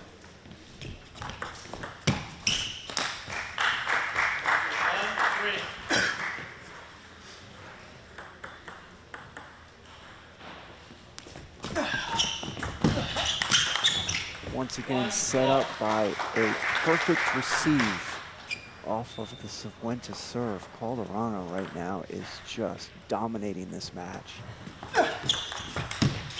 And there's another unbelievable receive. Totally misdirectioned Cifuentes, and he's shaking his head right now in disgust. He's frustrated because he doesn't know what's going on out there right now. Calderano is just jacking him all over the table. He doesn't know which direction to go.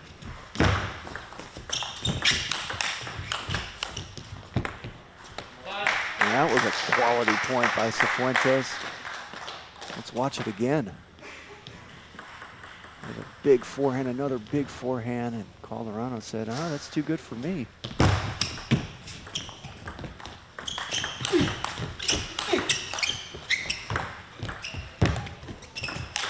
Oh, that's a great point. That's good stuff. Let's watch the tail end of that point. There's the drop shot. Calderano tried to keep it low to the net, but Cifuentes said, "Get it out of here." Oh, that receive was so beautiful to watch by Calderano. Boy, he is a magician as a receiver.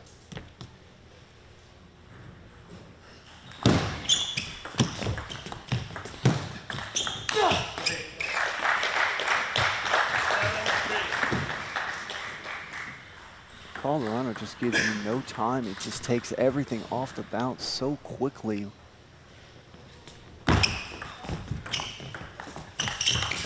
Look at that. Cifuentes receives, Calderano jumps on it off the bounce, cuts it short. Cifuentes pushes it, Calderano loops it off the bounce, off the push. Everything's just so off the bounce and quick and powerful. I mean, this man is beauty in motion.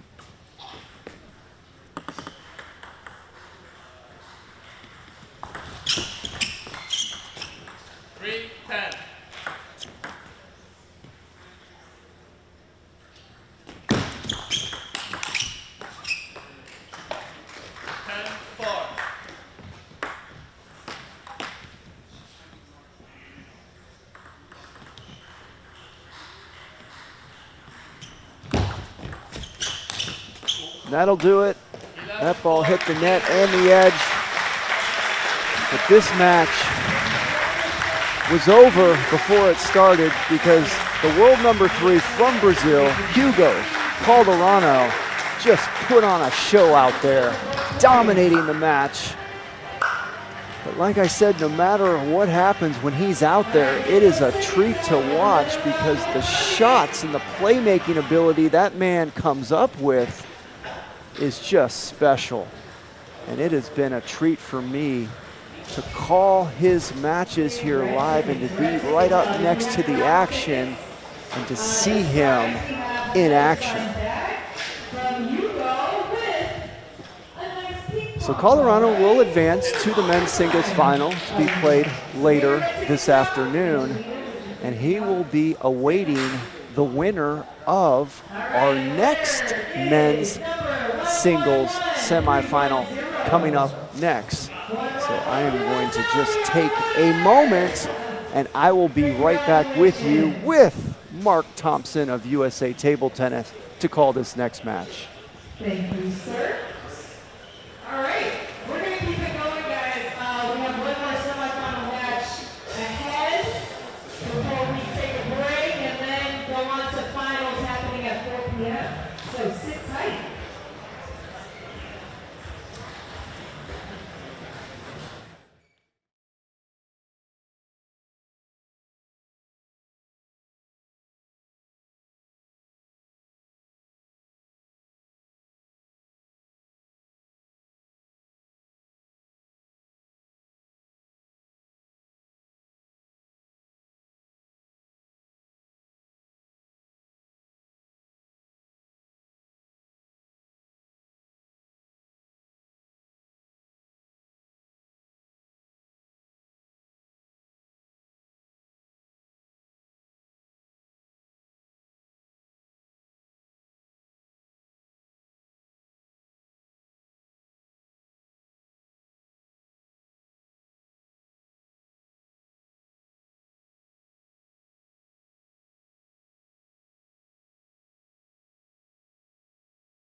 Won that match in the finals in a 7-game thriller against Eugene Wong of Canada.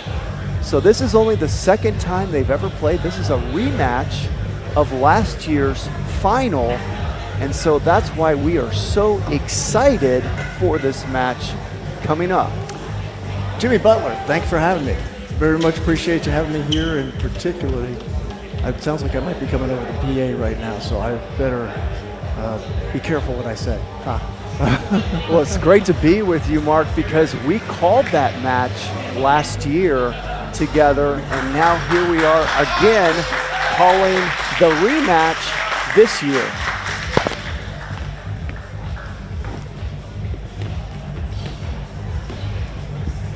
Maybe I'm not on the PA. It just sounds like that to me.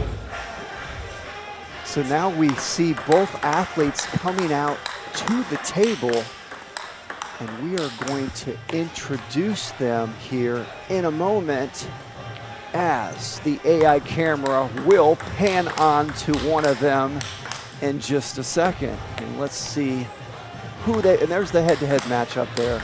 And you guys might say, wait, you said they only played once. Well, that 4-0 victory was a default, so they didn't actually play in 2018 because that confused me last year when I looked it up. But Eugene Wong was injured and defaulted. They show it as a 4-0 win. So really it was only that match you saw that was 4-3 that they played last year in the Pan Am Cup final.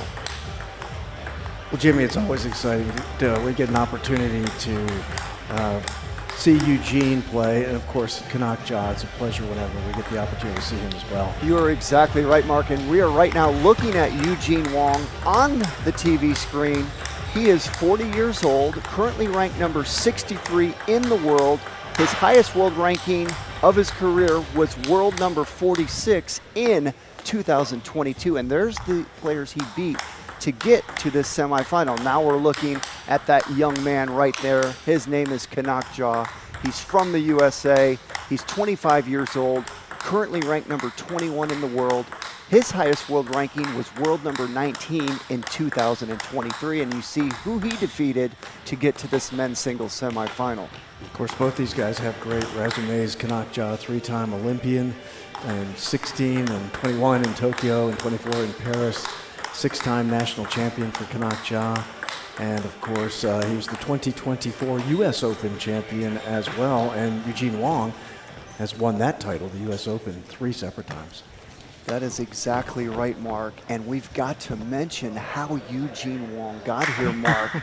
He put on a thrilling comeback in his last round against Gustavo Gomez of Chile. He was down 3-0 in games. He looked like he was done and pulled off 4 games in a row. And when he won, he blew kisses to the crowd. He waved. He's usually not very emotional, but he was super excited when he pulled off that comeback. And here we go.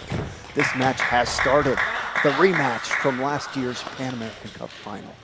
And Eugene is very used to playing those 7-game matches. He beat Nandan Naresh in the round of 16 in 7 games as well. And as you've already noted, Jimmy, these two, when they played in the Pan Am Cup here at 888 Table Tennis Center last year, about this time last year, that took 7 games as well.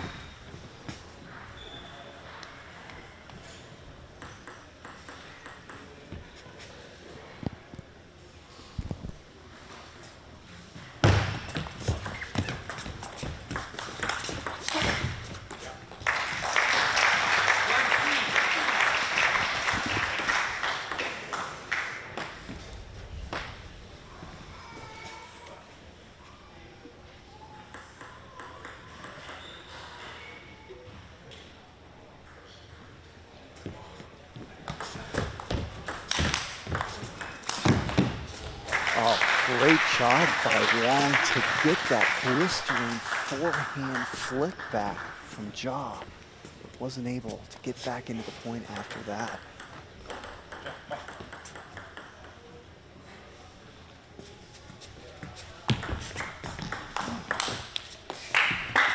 I like how Wong started this game. You know, Wong was overwhelmed at the start of the match last year, getting used to the speed and the skill level of Ja. But this game, he's hanging with him right away. He looks good. Physically, he looks fast, he looks sharp, he looks in rhythm. Yeah, you talked about that match against Gustavo Gomez yesterday, the 7-game match. In the first 3 games, Eugene did not look like he was well warmed up. He looked like it took him that long to get ready to play. In this match against Kanai, looks like he's ready to go right off the hop.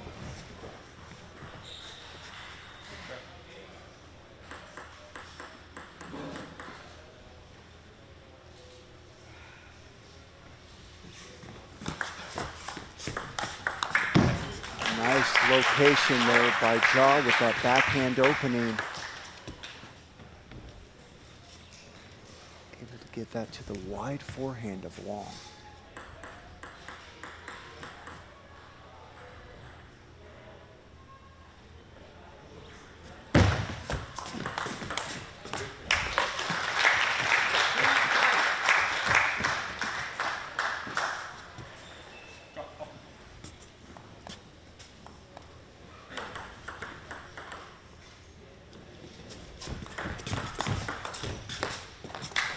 Now we've gotten some unforced errors from Wong. Started out nicely. The last 3 balls hasn't looked so good, so it's cooled off a little bit, and that helps. Anytime you're kind of in a rut, there's no better feeling than getting a point outright off your serve. That's exactly what Wong did right there. And I've been saying this the whole time. It's so hard to get Ja to miss your serve. He's such a good receiver, Mark. He hardly misses any.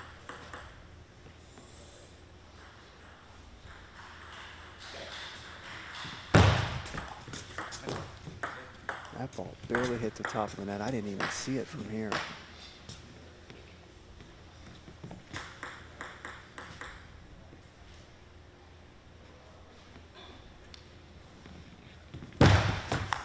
Oh, what a receive from Wong. There was nobody home. Ja didn't even react to it. Did not expect that at all.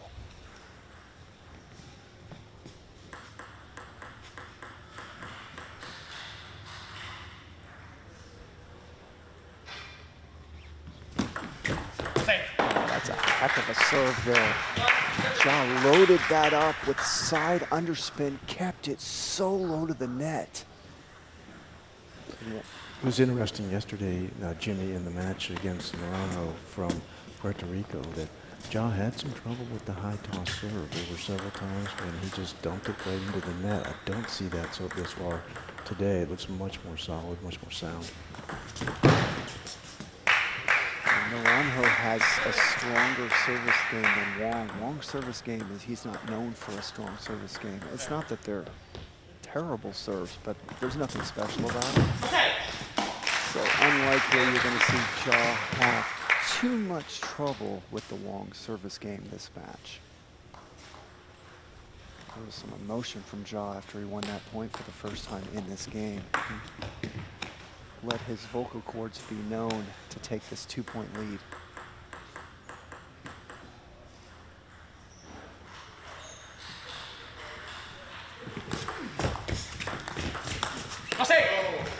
Nice serve by Ja. He got the pop-up from Wong. Normally, Ja obliterates that forehand flick of his. He actually backed off and just played it safe, won the point outright. So you don't always need to play with speed to win points. That was a good example there.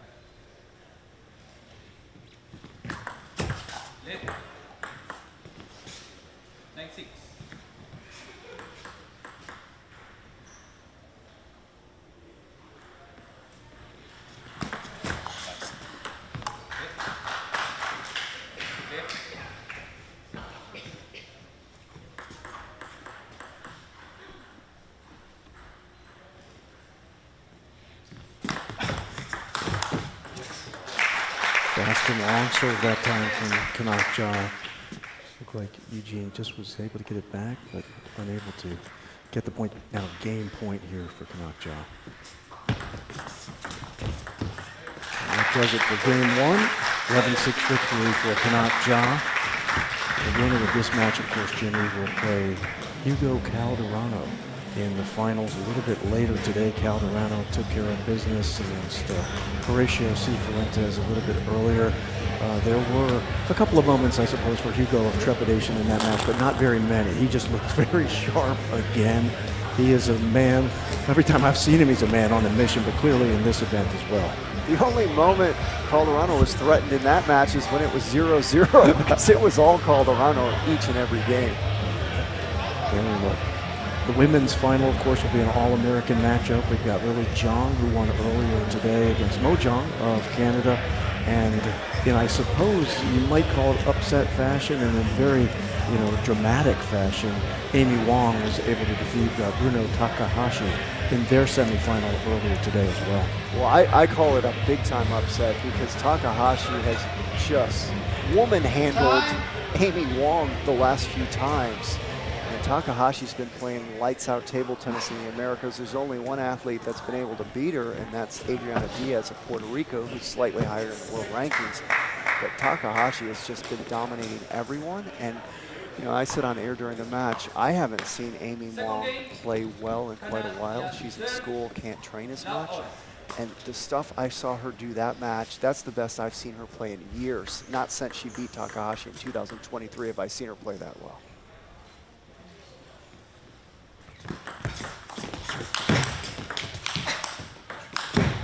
There's a nice start to the second game. That's some good table tennis out there and some good defense from Wong. That backhand is so important for Eugene in his game.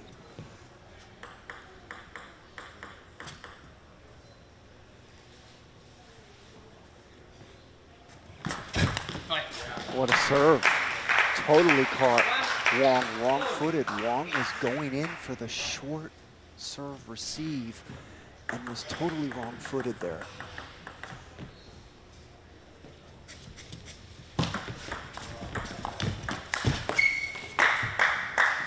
So we've got a couple unforced errors by Ja to start this first game.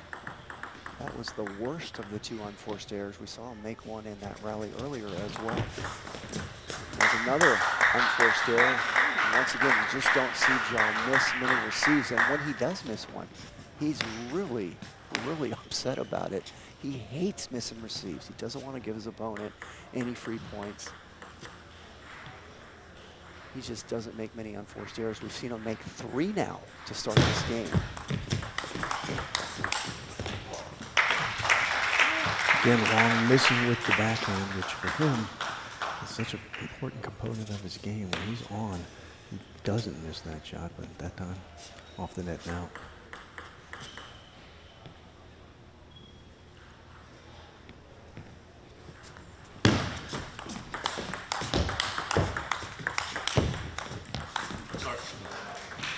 So that was a really nice rally. It ended because Wong hit the top of the net there. Let's watch it again and watch the top of the net right there. That's what ended the rally. And that was quality play there by both athletes. Who knows how long that rally might have kept going if that net didn't get involved. But a nice start here for Wong. And both players stayed tight at the table that time, Jimmy, on that rally as well. Nobody backed off at all.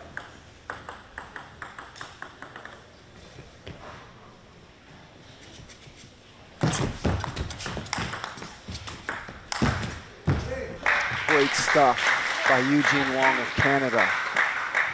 That was a big time opening loop and then a nice finish. Well, one thing Eugene Wong will win the gold medal for in this tournament, he's got the biggest and strongest legs in this tournament. You get a look at Eugene Wong's legs when you get the right camera angle. Most of them are hidden because he's got long shorts on, but man, his legs and his calves are impressive and one of the assets of his game. That man is 40 years old and he hasn't slowed down much, Mark.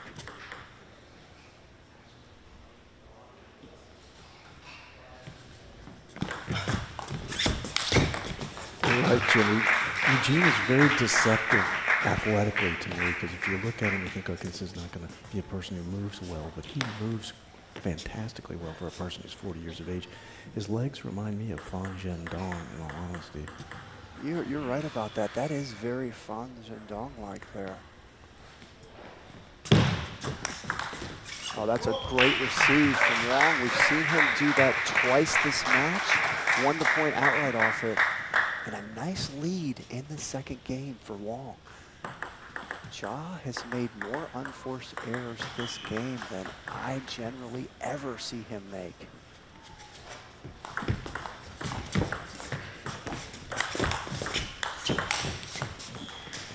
It's just the touch shot that time by John that opened up. He was able to backhand with power into Wong and draws within 3 for Ja. I've said it the whole tournament, when Ja gets down, he doesn't go away, he gets tougher. And now see, he's digging in. He's won the last 2 points. You heard some emotion there. You know, a lot of people, they get frustrated when they're down. They start getting a sour look on his face. Well, Ja, he doesn't get a sour look on his face. He gets more focused. He gets a stern look on his face. And he starts digging in deeper. I've seen him come back so many games this tournament so far. He'll be down 5-1, he comes back. He'll be down 6-2, he comes back. He's come back almost every time. He doesn't always win at the end, but he comes back, and you're gonna be in like a 9 or deuce battle with him almost every time. Let's see if he can do it here.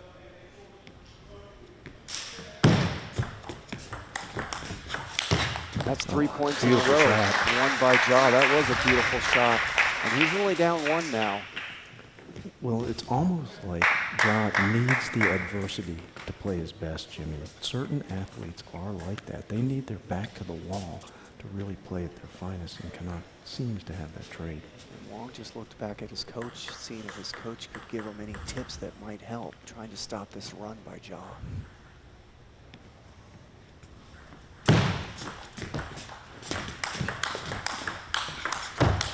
Oh, great rally. Quality table tennis by both athletes, and Wong happy to stop that 3-point run from Ja, and he's now got a 2-point lead and the serve.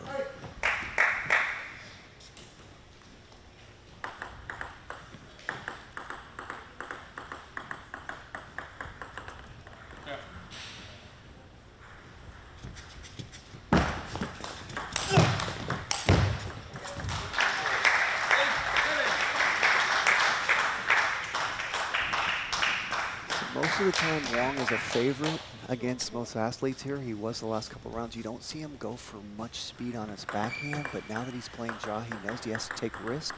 So you see him going for a lot more speed on his backhand. He generally will just kind of float those back defensively, not against Ja. Oh, great receive, great touch by Ja. And Mark, we are tied at 8-all right after we had that conversation about Ja and how he always digs in and comes back. Dug back from a 4-point deficit here to have the serve at 8-8.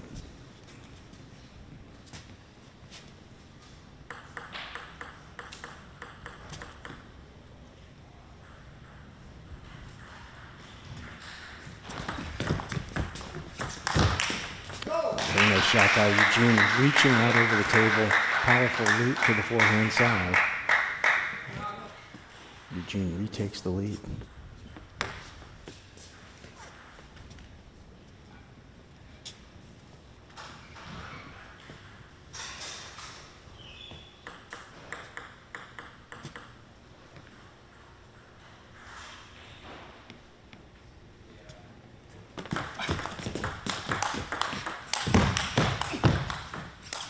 Oh, that's great table tennis by both athletes, and the crowd appreciates it as they make some noise.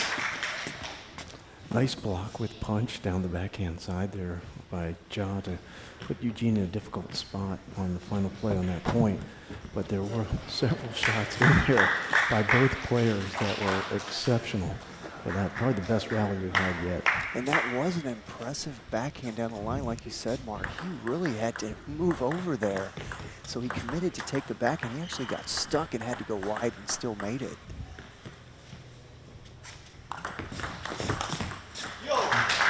There's the receive game of Ja. He's got some of the best receives in the world. He's currently ranked number 21.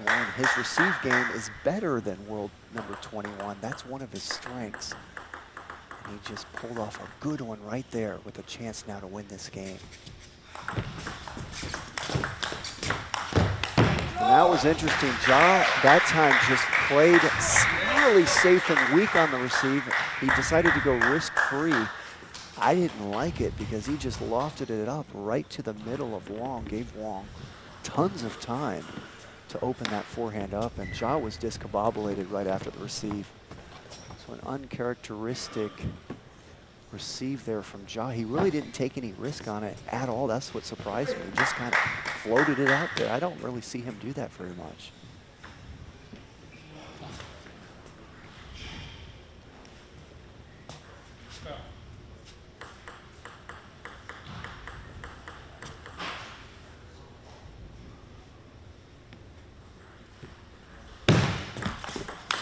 Oh my goodness.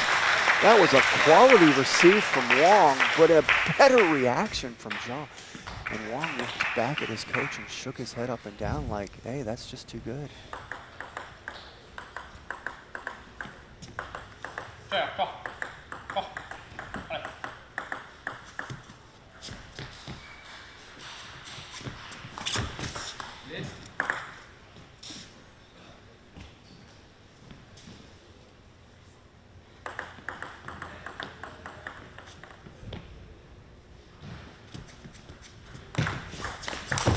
Great receive by Ja to win game 2 and take a 2-games-to-none lead. This time it took extra points at 12-10, but Jimmy, what a return receive that time by young Canuck Ja. It was the receive at 9-all that gave him the 10-9 lead. Then he had one poor receive, and then you're right, Mark, that receive on that last point was just near perfect. And so that's where Ja is so tough. Normally you think, oh, I'm at a big disadvantage if I'm a receiver and not the server. That is not the case with Ja. He is so dangerous as a receiver as we look at some replays from that last game. What's interesting in that game too, Jimmy, we talked about the fact that Eugene had built a 4-point lead at 7-3 at one point, but Ja's first lead of that game 2 came at 10-9. He pedals all the way back to game point. That was his first lead. Eugene did stave off that game point, but not the second one, and now it's a 2-0 games lead. But remember, this is similar to the scenario that we saw last year in the Pan Am Cup between these two players. Ja had jumped out in that match to a 2-0 lead. Then Eugene won game 3. Ja actually led 3-1 as well. And then they had that epic battle that I think went to 15-13 that Eugene won that ended up pushing it ultimately to 7 games. So I never count Eugene out. I don't care what the score is. It's like Canuck. Players at this level, they don't get here by accident. They don't go away. They don't go away. They don't easily. go away.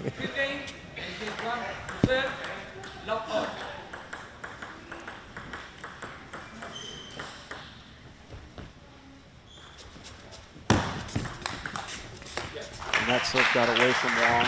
It went a little too high. He meant to keep that low to the net, and that was a relatively easy forehand smack there from Ja.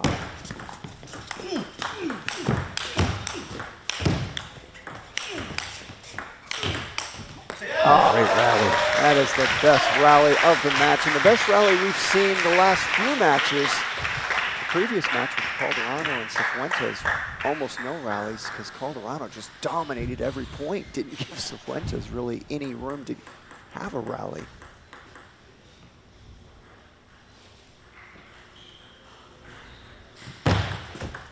Oh, that's about as close to a service miss as you can get. That ball dribbled over. I can tell you right now, Ja is feeling lucky that was a let serve.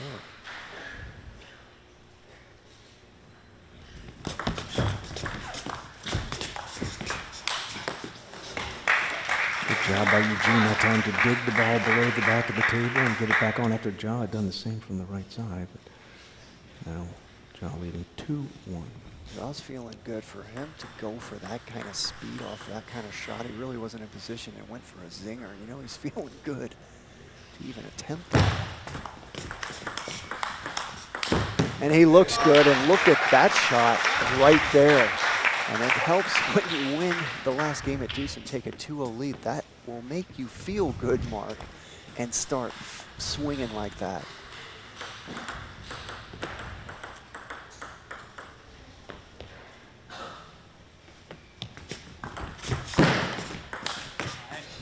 And he missed that, but again, he's really going for a lot of speed on his shots. So he's feeling good about himself.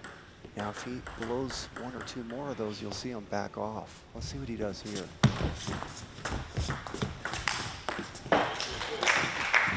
Wong doing a little heat check, going, hey, let's see if I can do one. The answer was no. It's a little bit too long. Actually, that ball did pop up enough. It looked like the flick was the right play from Wong there. He just got a little too flat on it and drove it long. Boy, anytime you go for that kind of speed, unless the ball's higher, that is like a tough living.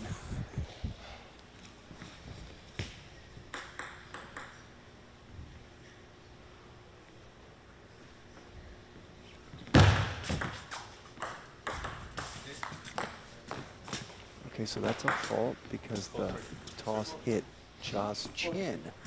On the way down, it brushed his chin. I didn't see it in live time, but Wong saw it, called it out, and Ja said, yes, it did hit the chin.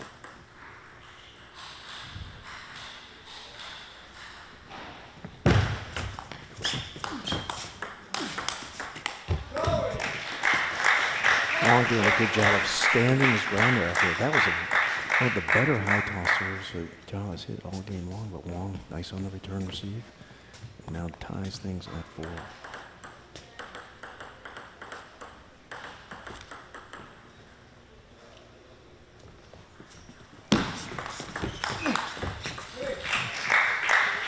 Nice serve and follow. When someone serves deep, unless you're anticipating it, which Ja wasn't, that was a quality receive because he was thinking short first and I'll just react to the deep serve next. That's exactly what happened. But Wong with a nice finishing shot there. Oh, good get.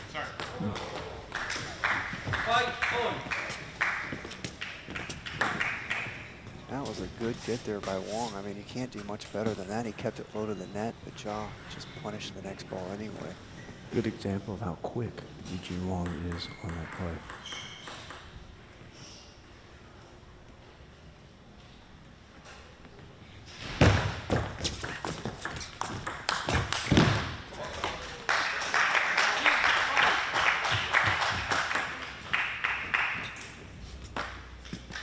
Ja is so well known, especially in this country, but obviously internationally, for his backhand play. People don't talk about his forehand too much, but his forehand just keeps getting better and better. Look at it. I mean, that man is rock solid from that forehand side, and he didn't used to have the kind of power he has right now. So it is so steady, but it's becoming more and more powerful too. When you said he was popular, I thought you were going to mention popular here in the San Francisco Bay Area, where we are today at the ITTF America's Cup San Francisco 2026, presented by MongoDB. And of course, he is a local fan favorite. Good crowd on hand to watch this semifinal match between Kanak Ja and Eugene Wong. And we should mention this is his local club here in this country. There's a huge,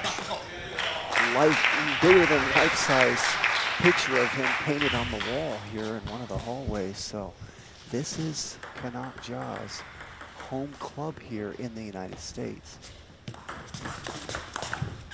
That ball hit the top of the net there on the receive.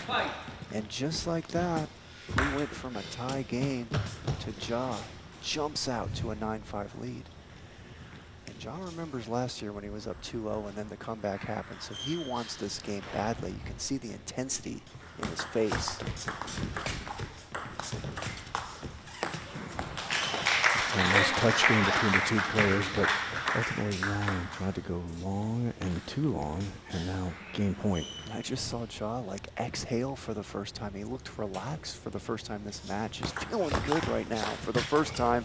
And why not? When you take a 3-0 lead against Eugene Wong from Canada in the semifinals of the ITTF America's Cup, that'll make you feel good, Mark. Kanat Ja with an 11-5 win in Game 3 now does have a 3-0 lead, 11-6, 12-10, 11-5. That one looked comparatively easy. You noted it was tied a couple times. It was tied at 4-4, tied at 5-5, but then Ja ran off essentially what were 6 consecutive points to win at 11-5. And you mentioned, Jimmy, that you saw him kind of physically exhale at one point, and against Eugene Wong, I'd be careful about exhaling, because we've already seen his capacity to come back from a 3-0 deficit in this tournament. So Eugene, if he gets the game going, could turn things around. But Kanak, a little bit different animal, I think, than Gustavo Gomez. Not that Gustavo Gomez, very good player, but Kanak is one of those players we noted earlier that just has the mental capability, the structure in his life that when things start going bad, that's when he gets better. So if things were to turn in Eugene Wong's favor here, I would be shocked to see Kanak just fold the tent.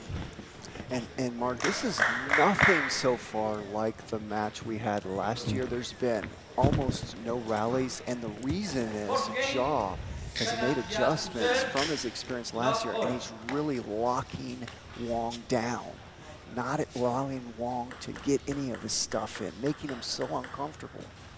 And that's what higher ranked players are so good at doing. I mean, Ja has a higher skill level than Wong, and he's using that to his advantage and making Wong uncomfortable. And that last year's experience has given him an opportunity to study what happened last year and to do this performance you're witnessing right now.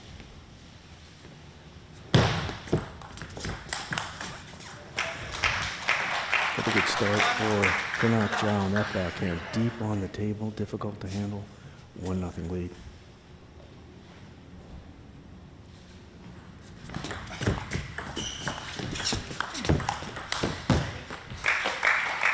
Jimmy, you make a good point, because part of last year's match was that Eugene felt very much like a showman in that match, that he was really putting on a show, and Kanak has not allowed him to do that today.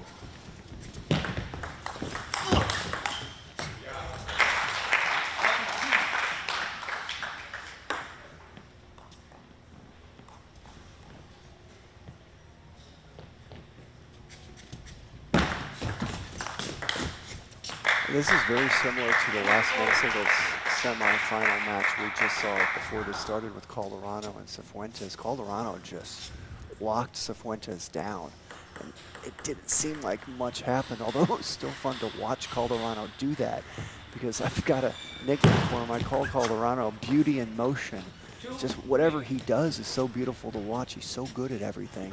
But it was really a lockdown, not much rallies, and that's what's happening in this match as well.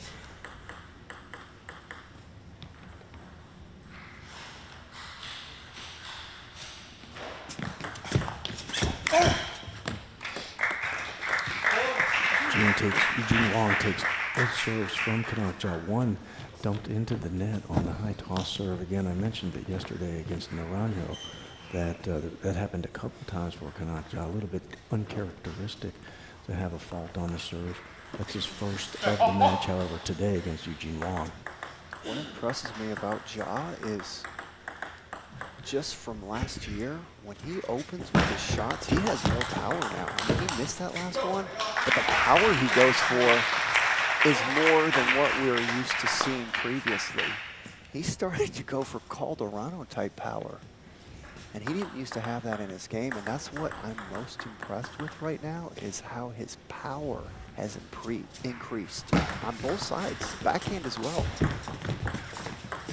Oh, that's such a great short game there from Ja. Ja returns the favor, taking both serves from Eugene Wong. Reties the match here, or reties this game, 4-4.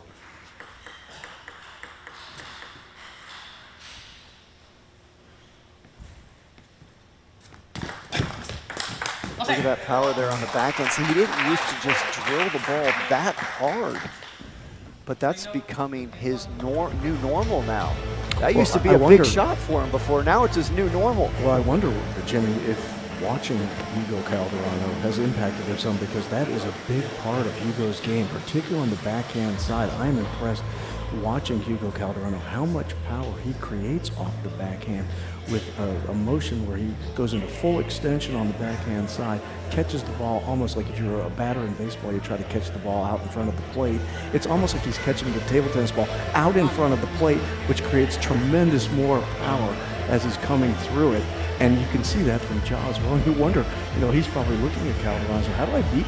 You've talked about this off the air with me, but how do I beat this guy? Because Ja did end up, after losing in the Pan Am Championships to Hugo Calderano in Rock Hill, South Carolina in October, he beat him in a subsequent match in WTT, albeit in a 3-2 victory there. But you do learn when you lose to somebody. It's how you grow as a player. Yeah, that's exactly right, Mark. Oftentimes in sport, as an athlete, you hear people tell you that you learn more from your losses than you do from your wins. I think that's true in life too, Jimmy. I hate to say it, but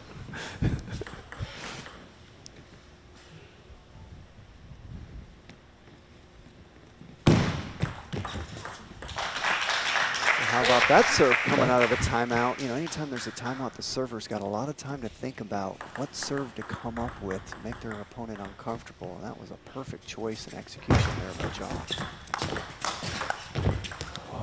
There's that forehand again that not many people talk about. That was not an easy get there from Ja. He put so much side spin on it. Look what it did to Wong. it's interesting. On the point prior, you talk about the side spin. I was sitting there, a very good angle to watch that. It looked like it almost curved a full foot coming back onto the table. Very difficult ball to handle.